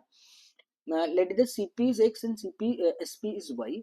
तो ये जो मेरे पास फाइनल आया था, है ना, वो क्या था, जो गैप लिया था मैंने, एक बार मैंने एक्स पे कैलकुलेट किया इसका रेशो, गैप लिया एक बार मैंने, अब ये y और x हो गया, तो एक बार मैंने y पे कैलकुलेट किया, ये जो मेरे पास y रेशियो x निकल कर आया था, है ना, तो ये जो दिया था रेशियो z और y की ही बराबर होगा, दिस इज 8 and 5। ठीक है, फाइनली जो जो आर्टिकल p की बात कर रहा है, अगर उसका cp 5 है तो इसका जो sp हो जाएगा वो 8 हो जाएगा। प्रॉफिट हुआ z की जो वैल्यू निकल कर आने वाली है ना। गैप देखो 3 का है, 5 पे कैलकुलेट कर रहे हो तो 60% हुआ। why gap will be the same, but now you just this time you calculating on value of 8, तो वो कितना हो जाएगा 37.5%। क्लियर है कहानी, है ना। अब आप आ जाओ बोल क्या रहा है, if article P is sold at इतना, सीपी की तो अभी देखो यूज ही नहीं पड़ा 420, है ना। यहाँ पर पड़ेगा, अगर एग्जैक्ट नंबर मांग रहे हैं, एग्जैक्ट नंबर मांग रहे हैं तो सीपी आपको यूज करना पड़ेगा। पहली स्टेटमेंट चेक कर रहे हैं हम लोग, है ना, क्या है कि भाई twice of Z minus Y, Z और वाई का गैप देखो सबसे पहले भाई 60 और 37.5, 2.5 इसमें और ऐड करोगे 20, 22.5 का डबल किया, ये वैल्यू आ गई मेरे पास 45%। तो भैया 420 था, उसे आप 45% प्रॉफिट पे बेच रहे हो, तो आपको 609 रुपए क्या सेलिंग प्राइस आएगा वो चेक करना है। 420 प्लस 420 का सिर्फ वे ऑफ कैलकुलेशन 45%, मुझे याद है 9/20 होता है ना। कितना आ गया 21 का 9 गुना, 21 का 9 गुना कर दो, 9 एकम 9, 9 दूनी 18, 189 प्रॉफिट हुआ। और किस पे कैलकुलेट करोगे, 420 और ऐड कर दो, 8 2 10 का 0, 4 5 609 आपका करेक्ट है। ठीक है मेरे भाई, आई होप ये क्लियर हुआ। नेक्स्ट है, if article B marked up by Z plus 15% and then sold after a discount of Y minus Z plus 15 यानी 75 हो गया, जेड प्लस 15 कितना हो गया 75 हो गया, है ना, जेड की वैल्यू 60 आ गई। वाई ये कितना है 37.5 में से 17.5 अगर मैं घटा दूंगा तो भाई 20 बचेगा, है ना। आप चाहे इसको रेशो से कर लो सेकंड वाली को, बाद में आप क्या करना इसको वो कर देना आप नंबर से इसमें ऐड कर लो, या स्टार्टिंग से ही नंबर लेके चलो, वो आपकी चॉइस है। अब पहला देखो मार्कअप किया है, सीपी और एमआरपी का तो रेशियो यहाँ पर दिया हुआ है ना, कितना है 75% कितना होता है 3/4, है ना, दिस इज 4, कितना है 7। और यहाँ पर डिस्काउंट आप दे रहे हो, एमआरपी और एसपी का रेशियो इसने दे दिया अभी 20% है, तो 5 ही होगा तो भाई 4 ही होगा। बट इन दोनों को कनेक्ट करना पड़ेगा, इसे 5 से मल्टीप्लाई, इसको 7 से, that is a ratio connectivity ना, है ना। तो सीपी 20, एमआरपी 35 और ये 28 और ये आ गया 35, ये 20 है ना। अपने को निकालना क्या बोल रहा है, प्रॉफिट इज 160, तो 20 की वैल्यू दी हुई है, अपने को किसकी वैल्यू निकालनी है, गैप यानी 8 का प्रॉफिट, 8 की वैल्यू अपने को निकालनी।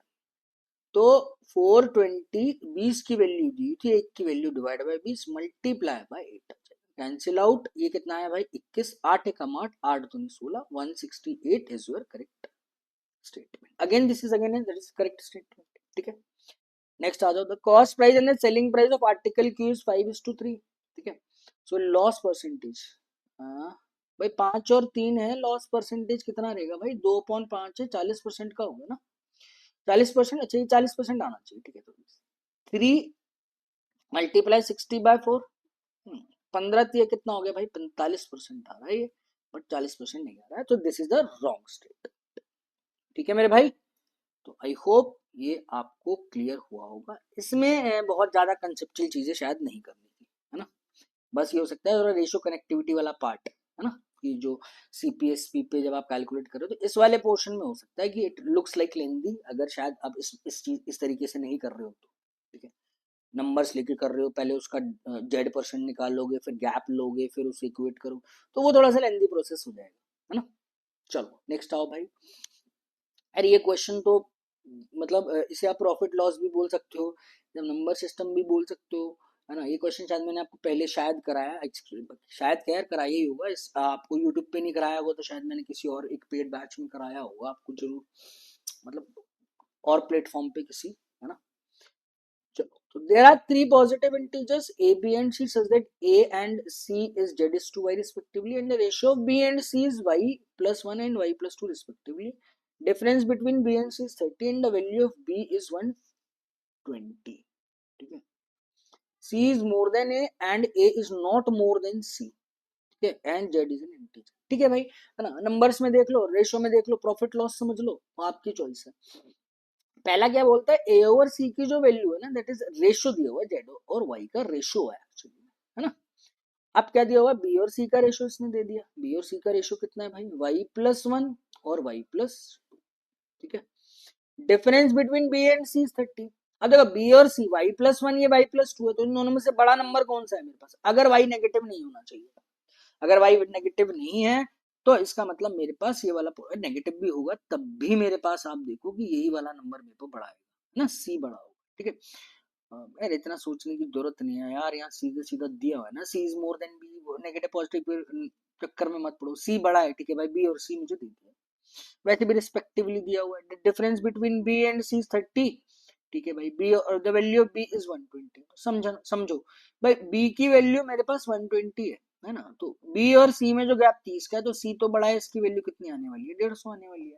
बी और सी का रेशो देख लो भाई, 120 और 150, तो ये आ जाएगा, वाई की वैल्यू निकल जाएगी, कितना आ रहा है मेरे पास, 4/5 आ रहा है ना, 3×4 = 12, 3×5 = 15, y+1 और y+2, देखो ये बहुत आसान है यार भाई, ये इसमें कितने में एक ऐड करूं कि 4 आ जाए भाई, 3 में ही तो ऐड करोगे, 3, 3+2 5, 3+1 4, है ना, इसमें तो दिक्कत नहीं, इसे ऐसे सॉल्व कर लो तब भी कोई दिक्कत नहीं है ना। चलो बता ही देता हूँ, 4y+8 = 5y+5, ठीक है, उसको इधर शिफ्ट किया, value of y is equal to 3, है ना, कोई दिक्कत नहीं है इसमें।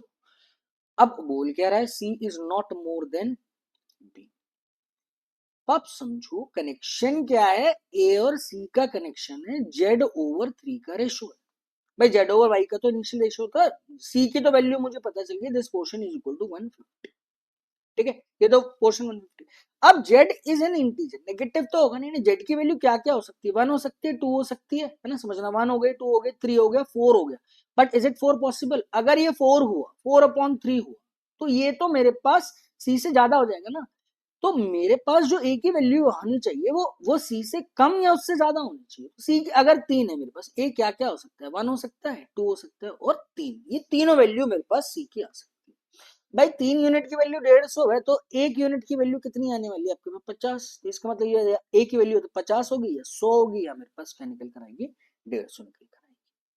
क्लियर है, इसमें किसी भी प्रकार की कोई भी आपत्ति नहीं है आपको। अब आप देख लो मांग क्या है, ठीक है, the possible value of A is 100, sorry A is 90, 90 आ रही है तीनों में से कोई वैल्यू ना।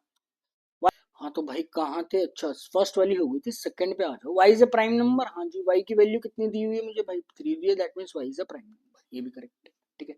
The maximum possible difference between a and b is 70। अब आप समझो, है ना, ये थोड़ा सा देखने वाली चीज है भाई, a की वैल्यू 50 है, 100 है और 150 है ना, b मेरे पास कितना निकल कर आ रहा है, 120 निकल कर आ रहा है, समझना, मुझे ये तो वैल्यू फिक्स है ना, मुझे a और b का क्या चाहिए भाई, गैप चाहिए होगा, ये वैल्यू 120 मेरे पास है, गैप करके देख लो ना, क्या गैप मैक्सिमम आ रहा है, भाई 120 और 50 का गैप आप देखोगे वो तो 70 आ रहा है, इन दोनों का गैप देखोगे वो तो 20 आ रहा है, इन दोनों का गैप आप देखोगे वो तो 30 हो रहा है। भाई तीनों में से मैक्सिमम पॉसिबल गैप क्या है? 70 है। That means again this is a correct answer. ठीक है, तो second and third only are the correct ones. ठीक है, तो ठीक ठाक क्वेश्चन था, है ना। चलो नेक्स्ट आओ भाई, नेक्स्ट क्या बोलता है। That is a question from percentage. हाँ that is a beautiful question भाई। अगर मुझे आज की क्लास में से अगर एक क्वेश्चन चूज करना पड़ेगा तो आई विल चूज दिस। मतलब अल्टीमेट क्वेश्चन है भाई। So a residential colony has 800 houses which are of either A and type A and type B, and the number of type A houses is 270. Out of the type B houses, 270 houses have air conditioner. रुक जाओ, है ना, बहुत सारा bifurcation है। पहले आप क्या करो भाई, ये मेरे पास 800 हाउसेज है ना, उसमें से मेरे पास क्या है, या तो मतलब या तो ए होंगे या बी टाइप के होंगे। ठीक है, ए और बी दो बाइफरकेशन होंगे। Number of type A houses is 270। अगर ये 270 है तो बचा हुआ जो पोर्शन हो गया 800 में से 200 गया तो 670 यानी 530, तो ये हो जाएगा। ठीक है मेरे भाई। Out of type B houses 270 houses have air conditioner. 220 houses के पास एयर कंडीशनर दिया हुआ है। ठीक है, अब आप समझना, पहले तो ये बाइफरकेशन है ए और बी का। अब मेरे पास एयर कंडीशनर वाले हाउसेस भी दे दिए है ना, तो आप ऐसा करो, एक नहीं उसके बाइफरकेशन कर लो। ये तो एसी वाले होंगे कुछ ऐसे, है ना, इसमें एसी लगा होगा, और ये एन रिप्रेजेंट कर रहा है नॉन एसी को, AC and non AC. Clear है। तो that out of the type B houses में 220 हाउसेस ऐसे हैं जो एयर कंडीशनर है। टाइप बी में 220 ऐसे हैं जो एयर कंडीशनर है। तो मुझे ये पता चल गया जिनके पास एयर कंडीशनर नहीं होगा भाई 220, भाई भाई साहब अब उसमें से घटा दो 500, ये तो जीरो आ गया, एक आ गया 300, 310 ऐसे होंगे टाइप बी के हाउसेस जो एयर कंडीशनर नहीं। ठीक है, यहाँ तक कहानी क्लियर है। Out of the total houses having air conditioner, total houses having 22.22% also have water purifier। Beautiful information, है ना। Out of the houses that have both air and conditioner and purifier, 25% are of type A houses। Find the number of type B houses इनके पास air conditioner water purifier दोनों। ठीक है, अब देखो यहाँ तक तो कहानी क्लियर थी, है ना। अगेन मैंने इस क्वेश्चन को इसलिए मैंने ये चूज किया, इसका लैंग्वेज देखो यार, मतलब अल्टीमेट, है ना। थोड़ा सा ना कंफ्यूजिंग है। अब आप यहाँ से देखो कि यहाँ तक तो हम लोग पहुंच गए थे। ठीक है मेरे भाई, अब अपने को करना क्या है समझना पहले। देखो अब again there is a bifurcation, समझना क्या बोल रहा भाई। एसी वाले हैं और नॉन एसी वाले हैं। कुछ ऐसे हैं एसी विद प्यूरिफायर, है ना, एसी प्लस प्यूरिफायर वाले कौन कौन से होंगे वो उस पर टारगेट करना है। ठीक है, आप समझो, out of the total houses having air conditioner, सबसे पहले टोटल हाउसेस जो एयर कंडीशनर वाले होंगे। भाई मुझे ये पता है एसी वाला यहाँ पर पता है, मुझे एसी वाला ये नहीं पता, तो मुझे इसको एक्स मानना पड़ेगा, समझना। तो सबसे पहले आप वो हाउसेस निकालो जो जिनके पास एयर कंडीशनर है ना। वो कितने हाउसेस होंगे एयर कंडीशनर वाले? एक्स प्लस 220, जिसमें से 220 को रिप्रेजेंट करता है टाइप बी वाला, टाइप ए वाला एक्स होगा। यहां तक कहानी क्लियर है। अब उसमें से बोल रहे हैं house AC with air purifier, AC plus AP, कितने टोटल हाउसेस हैं? इस वाले एसी का 22% वाली जो क्वांटिटी रही होगी एक्स प्लस 220, ये रहा। समझ में आ रहा है? ये एक पॉइंट है। अगर यहाँ पे आपने बेस इसका कोई गलत ले लिया तो क्वेश्चन पूरा बिगड़ जाएगा। बस ये आपको थोड़ा सा ध्यान रखना है। 22% ऑफ एक्स प्लस 220। अब भाई मुझे ये पता है एसी प्लस एयर प्यूरिफायर, अब एसी विद एयर प्यूरिफायर ये नंबर को रिप्रेजेंट करता है। अब इसमें से भी कुछ टाइप ए वाले होंगे एसी विद एयर प्यूरिफायर, इसमें से भी कुछ टाइप बी वाले होंगे एसी विद एयर प्यूरिफायर, आपके पास ये होना चाहिए। ठीक है, तो एसी विद एयर प्यूरिफायर ए वाले भी होंगे और बी वाले भी। वो इसका बाइफरकेशन दे दिया क्या कि 25% are of type A houses. तो भैया अगर इस क्वांटिटी का 25% निकालते हो तो टाइप ए हाउसेस आते हैं, इस क्वांटिटी का 75% अगर आप निकाल देते हो टाइप बी हाउसेस के आपके पास आते हैं। ठीक है, तो समस्या आपके पास अभी स्टार्ट नहीं हो, समस्या ये वाली पोर्शन है। That is a super beautiful portion. कैसे होगा समझना सर। देखो x प्लस 220 है ना, समझ में आता है। 22% वैल्यू कितनी होगी? 11/20, 11/50, है ना। फिर इस वाली क्वांटिटी का आप 25% निकाल रहे हो, 1/4, फ्रैक्शन जो आया 11/200 आया, x प्लस 220। ठीक है, ये x वाला लिखने की पोर्शन जो भाई, ये जो भी नंबर आएगा it must be in integer value ना। ये तो मेरे पास नेगेटिव पॉजिटिव में तो आएगा नहीं भाई, नंबर ऑफ हाउसेस जो है नेगेटिव या पॉइंट्स में तो होंगे नहीं। अब आप समझना, अगर ये पोर्शन 200 है तो ये पूरा का पूरा portion that must be a multiple of 200। क्या ये पोर्शन 200 का मल्टीपल होना चाहिए? बिल्कुल होना चाहिए। बट ये देखो 220 से x नेगेटिव भी नहीं होगा, x इसको रिप्रेजेंट कर, तो ये वाला जो पूरा का पूरा नंबर होना चाहिए मेरे पास 220 से ज्यादा, इसके मल्टीपल्स क्या होंगे? 400 ही तो होगा पहला मल्टीपल, तो 400 होगा, या मेरे पास 600 होगा, ऐसे ऐसे तो चलेगा। 200 का मल्टीपल होना चाहिए। अगर ये 200 का मल्टीपल होगा तो पहला 200 का मल्टीपल तो 400 है ना, तो इसका मतलब x की जो वैल्यू निकल कर आएगी पहली वाली वो कितनी आएगी? 180 निकल। इतनी कहानी क्लियर होती है ना? समझो बात को। 11/50 आया था फ्रैक्शन, इसका 1/4 किया तो ये फ्रैक्शन आया 11/200। 220 से वैल्यू ज्यादा है ना, तो x नेगेटिव तो हो नहीं सकता, इसको 400 तो होना ही पड़ेगा ना 200 का मल्टीपल, क्योंकि हाउसेस जो हैं वो पॉइंट्स में तो आने पॉसिबल नहीं है। ठीक है, इफ इट इज 400, तो यहाँ पे समझ लो भाई x प्लस 220 को अगर मैं 400 रखने वाला हूँ तो x की वैल्यू 180 है। अगर x प्लस 220 को आप 600 रखोगे है ना, तो मेरे पास भाई क्या निकल करेगा? 200 और ऐड कर दूंगा, x की वैल्यू किसके इक्वल आएगी? 420 के इक्वल आएगी। x की वैल्यू, क्या x की वैल्यू 420 पॉसिबल है? बिल्कुल पॉसिबल नहीं है। क्यों? क्योंकि टाइप ए हाउसेस जो है वो है ही आपके पास 270। Beautiful question. That means the value of x is only possible which is equal to 180। ठीक है मेरे भाई, ये सबसे बेहतरीन क्वेश्चन मुझे लगा आज की क्लास का। ठीक है, तो बस ये इसमें पॉइंट था जो आपको देखना था। आई होप ये आपको क्लियर हो गया होगा। ठीक है, अब आप आ जाओ नेक्स्ट क्वेश्चन पे, सॉरी नेक्स्ट पॉइंट पे। मांग क्या है?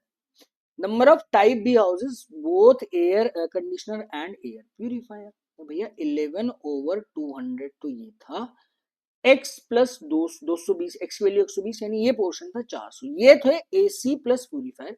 इसका 25% निकाला था तो टाइप ए वाले थे, इसका 75% आप निकाल दो तो टाइप बी वाले आ जाए। ठीक है, ये आ गया 2, सिर्फ कैंसिल आउट करना है। क्या किया है मैंने? एक मिनट रुको, इसका 75% अपने को चाहिए ना भाई।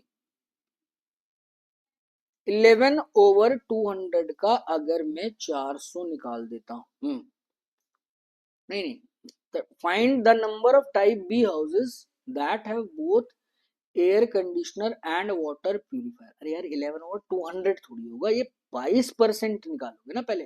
22%, हाँ यही गड़बड़ हो रही थी। मैंने कहा यार ये इतना कम क्यों आ रहा है। ठीक है, एक मिनट रुको, देयर इज अ कंफ्यूजन। ना मैं इसको थोड़ा सा ठीक कर देता हूँ। 400 इसे भी हटाओ है ना, एक बार कंफ्यूजन हो गई क्वेश्चन में। अब आप आ जाओ, पहले 22% निकलेगा ना, है ना। यहाँ पे कंफ्यूजन, 22% कितना होता है? 11/50 ऑफ किसका? x प्लस 220 यानी 180 पुट किया तो यह है 400। ये है AC प्लस एयर प्यूरिफायर। इसका 25% निकालोगे तो वो डाटा आएगा टाइप ए के लिए, बट मुझे इस वाली क्वांटिटी का 75% निकालना है। Now this is right. ठीक है मेरे भाई, तो 5 चौक कितना हुआ? 20, 20 है ना, 5 चौक 20, 200, 200 का डबल है ना। ठीक है, now this is right. 11 into 6, 11 into 6 is 66। Beautiful question. ठीक है, तो आई होप ये आपको क्लियर हुआ।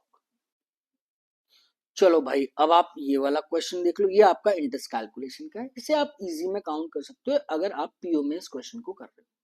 ठीक है, मैंने हमेशा वो बोले एक एक मार्क्स वाले क्वेश्चन ना आप दोनों में कर सकते हो, पीओ में भी और आपका क्लर्क। ठीक, simple interest of ₹1000 earn by P from scheme A for 2 years at 5% per annum 1500 less होगा the compound interest earn by P on ₹200 from scheme B for 2 years at y% पर annum। भाई यहाँ भी मेरे पास 2 साल है, y% है, यहाँ भी 2 साल y%, एक CI है एक SI है। स्कीम पी में जो मैं पैसा लगा रहा हूँ वो अपने को नहीं पता। स्कीम क्यू का जो मेरे पास है, आई मीन जो स्कीम बी का है वो 2 जेड की है। Investment in scheme P is half as that of scheme. ठीक है भाई, तो क्यू का अगर 2 जेड है, इसका आधा कर दोगे जेड है। तो अब समझना क्वेश्चन क्या बोल रहे हैं भाई। स्कीम ए में जो मैंने पैसा लगाया था वो मेरे पास जेड था, इस जेड पे है ना जो कंपाउंड इंटरेस्ट जनरेट हो रहा है, सिंपल इंटरेस्ट जो जनरेट हो रहा है वो मेरे पास 10,000 का सिंपल इंटरेस्ट जनरेट हो रहा है, समझना, 1 2 3 और 4, 10,000 का जनरेट हो रहा है, ठीक है। और रेट ऑफ इंटरेस्ट y% है, और कितने साल के लिए भाई, 2 साल के लिए। अब इस पे अमाउंट कितना है मेरे पास, 2z, स्कीम बी में मैंने लगाया। इस पे मेरे पास कंपाउंड इंटरेस्ट कितना जनरेट होगा मेरे भाई, ये 10,000 दिया हुआ, ये 1,500 कम होगा, तो इस पे जो इंटरेस्ट जनरेट होगा वो मेरे पास 2,500 हो जाएगा ना, आई मीन 25,000 हो जाएगा, ठीक है। Is it clear? ये जो मेरे पास निकल कर आएगा ये मेरे पास 15,000 कम होगा, यानी ये 25,000 मेरे पास निकल कर आ जाएगा। Is it clear to you? ठीक है। इस पे भी रेट ऑफ इंटरेस्ट मेरे पास भाई y% है, इस पे मेरे पास कितना है, 2 साल का दिया। अब मुझे ये पता है ना भाई कि CI और SI का गैप 2 साल पे सेम प्रिंसिपल पे, अगर प्रिंसिपल सेम हो तो मुझे ये पता है, कॉमन अगर इंटरेस्ट भी सेम है, 2 साल का है, अमाउंट भी सेम है, तो मुझे पता है कि R/100 का अगर मैं होल स्क्वायर कर देता हूं तो वो मेरे पास क्या निकल कर आता है, गैप निकल कर आता है SI और CI। एक और कहानी क्लियर होती है आपके पास? अब आप समझो, अगर देखो, that is a beautiful part, अगर 2z पे कंपाउंड इंटरेस्ट 25,000 है, तो क्या z पे कंपाउंड इंटरेस्ट मेरे पास 12,500 रहा होगा या नहीं रहा होगा, है ना, इसे जीरो हटा दो, 12,500 रहा होगा नहीं रहा होगा, ठीक है। तो भाई आप देखो, ये भी मेरे पास क्या हो गया, सिंपल, बस ये आपको छोटा सा पॉइंट कनेक्ट करना था, ये 10,000 और ये पास 12,500। तो अब आप देखो, gap principal P multiply R/100 का होल स्क्वायर होता है। प्रिंसिपल यहाँ पर कितना है, z मल्टीप्लाई R/100, R की वैल्यू यानी y अपॉन 100 का होल स्क्वायर। ये जो गैप निकल कर आ रहा है वो आप देख लो भाई, ये 12,500 है और ये आपके पास कितना दिया हुआ, 10,000 है, तो इन दोनों का गैप कितना होगा, this is 2500, that is beautiful. एक इक्वेशन की आती है। सेकेंड इक्वेशन क्या आती है आपके पास, ये 10,000 का सिंपल इंटरेस्ट जनरेट हो रहा है, कौन से अमाउंट पे, जेड पे, जेड मल्टीप्लाई वाई अपॉन 100, है ना, y%, 2 साल के लिए। ये जो पोर्शन आया मेरे पास 1 2 3, यानी 10,000 आ जाएगा, ठीक है। आप देखो, जेड की वैल्यू अगर आप निकाल देते हो, है ना, या आप क्या करो, है ना, बस इन दोनों को आपको क्या करना है, इक्वेट करना है, जैसे मर्जी आप कर लो। जेड की वैल्यू अगर आप निकालोगे, जेड की value in terms of Y अगर मैं निकाल देता हूँ तो मेरे पास निकल आएगी, जेड की जो वैल्यू आई, देखो 10 की पावर 4 है, 10 की पावर 2 है, तो 10 की पावर 6 आ गया मेरे पास, 10 की पावर 6 डिवाइडेड बाय 2 आ जाए, ठीक है। 10 की पावर 6 डिवाइडेड बाय 2, या आप बोल सकते हो 2y, ये वैल्यू आ जाएगी मेरे पास, this is the value of z. मैं इसमें पुट कर रहा हूँ, 10 to the power 6 समझना, है ना, बस कैलकुलेशन मिस्टेक नहीं होनी चाहिए भाई, over 2y, 10 to the power 6 over 2y value of Z, Y square over 10 to the power, ये 100 है, 10 to the power 4, है ना, दिस इज इक्वल टू 2500 आ जाएगा, बस क्लियर है। अब आप समझना अपने को क्या रह गया, देखो ये 10 की पावर 4 है, ये 10 की पावर 6 है, यहाँ बचेगा 10 की पावर 2, ये 10 की पावर 2, ये y से y कैंसिल आउट हुआ, तो फाइनली मेरे पास इक्वेशन है, सिर्फ कैलकुलेशन करना हो, वे ऑफ कैलकुलेशन आपका, आप अपने हिसाब से कर सकते हो। इक्वेशन है y/2 मल्टीप्लाई बाय 100, है ना, या 2500 cancel out, what is the value of y, the value of y is equal to 25 into 2, 25 into 2 कितना हो जाएगा, 50 हो जाएगा। क्या ये कहानी क्लियर है? ठीक है, चलो जी, y की वैल्यू हमने 50 निकाल दी है भाई। अब हमसे मांग क्या रहा है वो आप देख लो, तो find the simple interest on by Q on rupees इतना। तो जेड की वैल्यू क्या हम लोग निकाल पाए हैं, जेड की वैल्यू हम शायद नहीं निकाल पाए, जेड की वैल्यू पहले आप निकालो। रेट ऑफ इंटरेस्ट निकल गया भाई, वाई की वैल्यू अगर 50 आ रही है तो जेड मेरे पास निकल जाएगा ना भाई, 10 की पावर 6, है ना, ओवर 2y, 2 into 15, ये कितना आ जाएगा, 50 दूनी कितना आया, 100, 10 की पावर 6 ओवर 10 स्क्वायर, यानी ये 10 की पावर 4, 10 की पावर 4 मुझे क्या देता है, सेम थिंग, 10,000 ही निकल कर आपके पास आ जाएगा, ठीक है। तो जेड की वैल्यू आ गई मेरे पास 10,000। अब मांग क्या रहा है, थोड़ा सा आगे नेक्स्ट वाले पेज पे हम लोग सॉल्व कर लेते हैं, थोड़ा सा हौच पौच हो जाता है भाई सॉल्व करते हुए, प्लीज मैनेज करना, ठीक है। इंटरेस्ट पहली क्वांटिटी क्या है कि सिंपल इंटरेस्ट मांग रहा है क्यू पे, है ना, बाय क्यू, बाय क्यू क्या है, अच्छा क्यू कोई भी होगा पर्सन, 0.5 इतना है, 2y रेट ऑफ इंटरेस्ट है, 6 साल के लिए मांग, ठीक है। तो 0.5 जेड, 0.5 जेड मल्टीप्लाई ऑफ 10,000, 10,000 का आधा किया मैंने और 1,000 मैंने घटा दिया, ठीक है। तो ये वाला अमाउंट तो आ गया मेरे पास 4,000। अब 4,000 पे 2y%, 2 × 50% कितने साल के लिए? 6 साल के लिए। ये तो हो गया भाई 100%, है ना। जो 4,000 का 100% कितना होता है? 4,000 होता है। 4,000 × 6, यानी टोटल जो इंटरेस्ट जनरेट हो रहा है वो मेरे पास 24,000 होगा, ठीक है। तो क्वांटिटी 1 जो निकल कर आई, this is equal to 24,000। P minus 3y², total investment of P। अब ध्यान रखना, टोटल इन्वेस्टमेंट ऑफ P है ना, एक स्कीम ए में भी किया था इसने जेड, और स्कीम 2 में किया भाई इसने 2 जेड। तो टोटल इन्वेस्टमेंट इसकी 3 जेड हो जाएगी। जेड की वैल्यू 10,000 है, टोटल इन्वेस्टमेंट है इसकी 30,000। अगर इसकी टोटल इन्वेस्टमेंट 30,000 आपको दे दी, ठीक है, तो 30,000 में से क्या घटाना है अपने को भाई? 3 टाइम्स ऑफ y², यानी this is 3 times of y। y की वैल्यू कितनी थी? 50, 50 का स्क्वायर, 5 का स्क्वायर हो तो 25, 00 इंटू 25 दिए 7500, है ना। 30,000 में से 7500 आप घटा दो मेरे भाई, दिस इज 22.5, है ना। 22,500 आ जाए। पहली क्वांटिटी आई थी 24,000, है ना। सेकंड क्वांटिटी है मेरे पास 22,500। इसी बात है, quantity 1 is greater then quantity 2 is your correct answer, ठीक है। Quantity 1 is greater then quantity 2 is your correct answer, ठीक है। तो इसे हम बोल सकते हैं कि ओके ओके था, बहुत ज्यादा फ्रेमिंग नहीं थी इस इक्वेशन को लेके, है ना। चलो तो भाई एक सेट अपना और बचा है, या एक छोटा सा कॉन्सेप्ट और है रेशियोज का, है ना।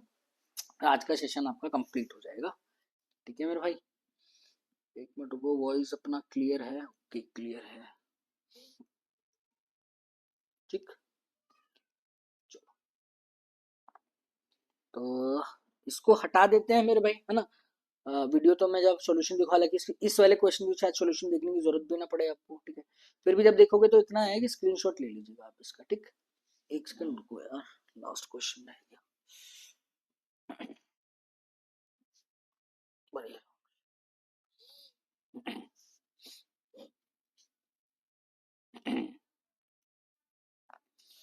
अब क्या बोल रहे हो? लास्ट है ये आपका आज का सेशन का, ठीक है। Total number of students in school Q is 50% as that of school P. Respective ratio of the boy girls in P is इतना। देखो सारी समस्या है रेशियो की, है ना भाई, ठीक है। टोटल स्टूडेंट P और Q का मुझे पता चल गया इतना। While the ratio of the college B में, अब देखो वेरिएबल रेशियो में जो वेरिएबल है उसका पंगा दिया, ठीक है। The number of boys in school P is thrice as that of the number of girls in school P। एक रेशियो मुझे दिया हुआ है कनेक्शन, है ना। टोटल स्टूडेंट का मुझे रेशो दिया हुआ है ना, एक रेशो बॉय एंड गर्ल का आपको दिया हुआ है। आप ये समझो कि भाई पी और क्यू में जो टोटल स्टूडेंट का रेशो 50% आज दैट ऑफ पी, भाई अगर ये दो है तो ये तो एक ही होगा ना, है ना। इसमें तो कोई दिक्कत नहीं है।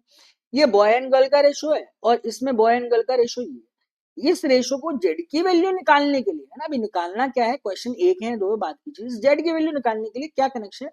Boys in P thrice of girls in Q. तो सबसे पहले आप निकालोगे बॉयज इन पी, है ना, वो होंगे thrice of girls in Q. तो पहले बॉयज इन पी आप निकालो भाई। अब इसकी स्ट्रेंथ 2x या x मान लो, 2 और 1 मान लो भाई, टोटल जो भी स्ट्रेंथ थी समझने के लिए, पी की तो ये थी। अब इसका रेशो तो ये दिया हुआ है ना आपको भाई, ये बॉय ये रेशो, तो बॉय का यूनिट जो जो आपको देगा वो 2z है। अपॉन कैसे निकालते हैं? ये टोटल यूनिट्स निकालते हैं। दिस इज 2z प्लस ये वाला पोर्शन, है ना। अब ये वाला पोर्शन कितना है? z प्लस 1 का होल स्क्वायर माइनस 3। ये कहानी क्लियर होती है। This is the boys in P. ये जो है वो थ्राइस है किसका? Girls in Q. सबसे पहले गर्ल्स क्यू की टोटल स्ट्रेंथ देखो, this is equal to x multiply.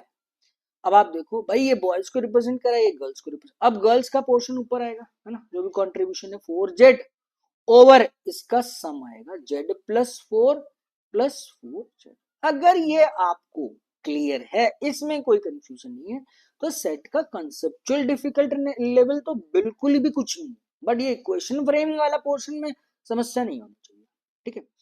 X तो सिर्फ समझने के लिए था, जस्ट कैंसिल इट आउट, है ना। 2 से 2 ये गया, ये जेड भी चला गया, 4z हटाओ। So what I left 3 portion ये वाला, है ना, दिस इज 1 ओवर, है ना। इसको सॉल्व कर लो, 2z plus Z square plus 2z plus 1 minus 3 equal to 3 times of ये 4 है, दिस इज 4 प्लस 5z, ये आ जाएगा मेरे पास भाई। तो फाइनली मेरे पास बचा क्या, दिस इज 4 प्लस 5z और थ्राइस ऑफ, है ना। देखो ये 2z है और ये 2z है, 4z तो ये आ गया भाई, Z square plus 4z, Z square plus 4z minus का 2, है ना। आगे सॉल्व कर लेते हैं इसको, 3z square plus 12z, 3z square plus 12z minus कितना दे रहा है मुझे, 3z square plus 12z minus 6, minus का 6 is equal to 4 plus 5z या 5z प्लस 4 कर लो, ठीक है भाई। इसको इधर शिफ्ट करो, 3z स्क्वायर प्लस 12 में से 5 गया, कितना बचेगा 7, है ना। और ये नेगेटिव का 10 मुझे देगा, 10 या 30, 30 है ना, 30 मतलब कितना हो गया 10 और 3 गैप देखोगे 7 है ना। तो मैं इसको ऐसे लिख सकता हूँ, 3z स्क्वायर माइनस का 3z प्लस का 10z माइनस 10 इक्वल टू 0, ठीक है। इसमें तो कोई दिक्कत नहीं, 3z z माइनस 1, है ना। तो साइन की अगर कंफ्यूजन होती है ना, 3z वीन जेड, तो भाई सिंपल सी बात है, करके देख लो, कोई दिक्कत नहीं। अगर आपको पता है वो क्या सिस्टम होता है, माइनस प्लस प्लस माइनस जो आप करते हो, कर रहे हो, है ना, तो it is well and good. नहीं पता, कंफ्यूजन है, तो भाई आप करके देख लो, ठीक है। मुझे कंफ्यूजन होती है, मैं करके देख लेता हूँ, सिंपल है, ठीक है। तो जेड तो नेगेटिव तो आने से रहा, 3z प्लस 10, है ना, नेगेटिव आ भी सकता है ना, बट फैक्टर्स नहीं होनी चाहिए कुछ ऐसा negative ratio. Z equal to 1 और जेड इक्वल टू माइनस का 10/3, है ना। करके देखना, जेड को नेगेटिव रख सकते हैं, ये पॉजिटिव, समस्या आन पड़ी। इसे देख लो, एक कोई एक रेशियो देख लो जो आसानी से हो जाए, देखो नेगेटिव नहीं रखेंगे यार। अगर ये नेगेटिव आएगा, यहाँ नेगेटिव आ रहा है तो यहाँ भी नेगेटिव आना चाहिए, नेगेटिव नेगेटिव कैंसिल आउट हो जाएगा। तो करके देख लो यार एक बार, जेड की वैल्यू कितनी थी, 4 माइनस 10z/3 और 4 इंटू नेगेटिव ऑफ दिस, तो 12 नहीं आएगा यार, 12 माइनस 10/3 है ना, ये पॉजिटिव आ रहा है नेगेटिव नहीं, तो जेड की वैल्यू आप 1 ही पुट कर, समस्या हो गई समाप्त। जेड की वैल्यू 1 है। अब आप रेशो देख लो क्या क्या था। फाइनली जो जो पी और क्यू में बॉयज एंड गर्ल का रेशो था, है ना, क्यू में जो बॉयज एंड गर्ल का रेशो था वो इजीली हम लोग निकाल पाएंगे जेड को 1 पुट करने पे। तो भैया 2 तो ये आया आपके पास, 1 प्लस 1 2 का स्क्वायर, 4 में से 3 गए, 1 ही आ जाएगा। इधर देखोगे 5 और 4, 2 1 5 4, इनका ओवरऑल रेशो कितना आ रहा है 2:1, ठीक है। तो मेन जो कॉन्सेप्ट था इसमें सिर्फ इसका रेशो निकालना, है ना। अब इसमें एक क्वेश्चन आ रहा है, 2 क्वेश्चन आ रहा है भाई, अगर यही सेम केसलेट क्लर्क में टाइप में आते तो इसमें 3 क्वेश्चन बन जाएंगे, है ना। और पीओ में आएंगे तो भाई थोड़ा सा छोटा कर देगा, 2 क्वेश्चन, कॉन्सेप्ट और लेंथ ऑफ क्वेश्चन चेंज नहीं, ठीक। Initial number of students in college P जितना है, 44 boys in college R, college R कोई दूसरे shifted to college P now after shift the number of boys, ठीक है भाई। भाई पी की अगर स्ट्रेंथ देखोगे 360 है, ये तो मुझे पता है ना, क्योंकि स्ट्रेंथ कितनी हो जाएगी, इसका आधा हो जाएगा, क्योंकि इनिशियल जो रेशियो दिया 2:1 का, आई मीन जो है मेरे पास स्टूडेंट्स का, आधा हो जाएगा, दिस इज 180। इसमें बॉयज एंड गर्ल आपके पास कितना दे भाई, 5 and 4 आपको, ठीक है। 5 4 9 9 18, 100 तो ये होगा और 80 हो जाए। अब क्या बोल रहे हैं, कोई भी कॉलेज आ रहा है वो मुझे मतलब नहीं है, इसमें से आपने 44 बॉयज शिफ्ट हो गए, है ना। तो बॉयज अब कितने हो गए, दिस इज 144, ये पोर्शन कितना आ जाएगा, मांग कर रहा है the number of boys in college Q is how much percent more than the number of girls in same college, अब मांग रहे, ठीक है। तो 144 है ना, और 80 का रेशियो है, 16 का 9 टाइम्स आता है, 16 का 5 टाइम आपके पास आता है, 9 और 5 है ना, 16 का 9 टाइम्स यही होता है ना 144, 144, हाँ यार एफिशिएंसी डाउन होगी भाई मेरी, 6 4 10 4 5 6, ठीक तो है यार, 9 and 5, 9 5 आप देख लो कितना आएगा, परसेंटेज चेंज मांग रहे हैं ना, नंबर ऑफ बॉयज और उसका, ठीक है। 4/5 इज 80%, ठीक है मेरे भाई। Find the respective ratio of the total boys and total girls in both college, जैसे मर्जी कर लो भाई। देख ओवरऑल रेशियो 2 और 1 है ना, यहाँ पर रेशियो कितना है, यहाँ पर 2 और 1 रेशियो, इधर कितना है 5 और 4 रेशियो, ये बॉय गर्ल है ना, और दिस इज बॉय, जैसे मर्जी कर लो, है ना। पहले पहले आप क्या करो, इसको सेम कर लो, फिर उसको 2 और 1, भाई ये 2 और 1 3 पोर्शन है ना, ये 3 यूनिट्स हैं, इंटरकनेक्शन ऑफ स्टेटमेंट चाहिए, मतलब इंटरकनेक्शन ऑफ यूनिट्स चाहिए। 5 और 4 कितना आ रहा है, 9 यूनिट आ रहा है भाई, इसको करो 3 से मल्टीप्लाई कर दो, तो ये कितना आ जाएगा 6:3, अब ये भी 9 यूनिट हो गया, और 5 और 4 ये भी आपके पास 9 यूनिट हो गया। अब ये 2 और 1 की रेशियो में करना है, इसको डबल कर दो, इसको 18 करोगे तो भाई ये 12, और 3 का डबल 6, ये 5 और 4, ये बॉय बॉय ऐड करो, ओवरऑल मांग रहे हैं 12 5 17, और 6 और 4 कितना हो गया, 10 हो गया। 17:10 इज योर करेक्ट आंसर। ठीक है मेरे भाई, चलो। तो अर्थमेटिक का एक छोटा सा आप समझ सकते हो, है ना। अर्थमेटिक तो खैर नहीं, परसेंटेज और रेशियो कनेक्टिविटी का, है ना। परसेंटेज एंड रेशियो ही आज हम लोगों ने किया है। चाहे आप प्रॉफिट लॉस बोल दो, चाहे आप सक्सेसिव में उसको सीआई से बोल दो, उसका थोड़ा सा एक रिवीजन है ना, थोड़ा सा एक बेसिक आइडिया आप लोगों को मिल गया जो अभी मीन्स के लिए प्रिपरेशन कर रहे हैं। ठीक है मेरे भाई, चलो सारे क्वेश्चन मेरे भाई खुद से ट्राई करोगे, है ना। कुछ एक भी क्वेश्चन आपको इस सेशन में नहीं छोड़ना। मैं बहुत कम बोलता हूँ बट अब इस सेशन के जरूर बोलना, एक भी क्वेश्चन आपको इसमें से नहीं छोड़ना है। ठीक है, क्वेश्चन के सॉल्यूशंस देखना, है ना, एक्सप्लेनेशन देखना। If you find any kind of difficulty, है ना, डिफिकल्टी अगर आती है आपको, उसके सॉल्यूशन देखने के बाद भी, ठीक है, जस्ट आप कमेंट करेंगे आप वीडियो पे, है ना। मैं आपको फिर से दोबारा से बताने की कोशिश करूंगा, बट कोशिश करना पहले एक दो दो क्वेश्चन आप ना, एक दो अटेम्प्ट क्वेश्चन को दो, है ना। और मुझे पता है 90-95% चीजें आप कर लोगे, हो सकता है मे भी एक आधा, जैसे मैं भी कई बार कैलकुलेशन में फंस जाता हूँ क्योंकि एफिशिएंसी स्लो हो जाती है, वो एक अलग चीज है ना। उस time state of mind efficiency कैसी है तो आप कर लोगे, मुझे पता है। ठीक है, फिर भी बाई चांस अगर फिर भी आपको लगता है कोई कनेक्टिविटी करने में, एक्सप्लेनेशन में कुछ दिक्कत आ रही है, कुछ इस टाइप का है, तो आप मुझे प्लीज वीडियो अपने कमेंट करके बताइएगा, मैं आपको सॉर्ट आउट करने की कोशिश करूँगा। उसके बाद क्वांट एलआर में आप ग्रुप में पोस्ट कर देना भाई, है ना। ग्रुप में आप पोस्ट कर सकते हो क्यूएपी पे जो भी आपके डाउट्स हैं, है ना, एनी टाइम 24/7 मेरे भाई। और आपको लग रहा है मेरी आपकी फ्रिक्वेंसी मैच हो रही है, तो भाई ये ₹99 वाला जो पोर्शन है उसमें मैक्सिमम से मैक्सिमम पार्टिसिपेट करो भाई। और जो भी सीरियस कैंडिडेट्स हैं, जो भी आपके सर्कल में है, फ्रेंड सर्कल में है, प्लीज आप उनके साथ ये वीडियो को क्या करें, शेयर करें। इस सीरीज के बारे में, द डॉन और द राइज के बारे में आप उनको बताएं, है ना, तो ताकि क्या है वो थोड़ा सा आपका सपोर्ट मिल जाए। ठीक है मेरे भाई, thank you, thanks a lot for watching the video. कोई भी समस्या अगर आती है आपको क्वांट से रिलेटेड, एलआर से रिलेटेड, तो आप वीडियो पे पोस्ट करके आप पूछ सकते हो। ठीक है, thank you, thanks a lot for watching the video.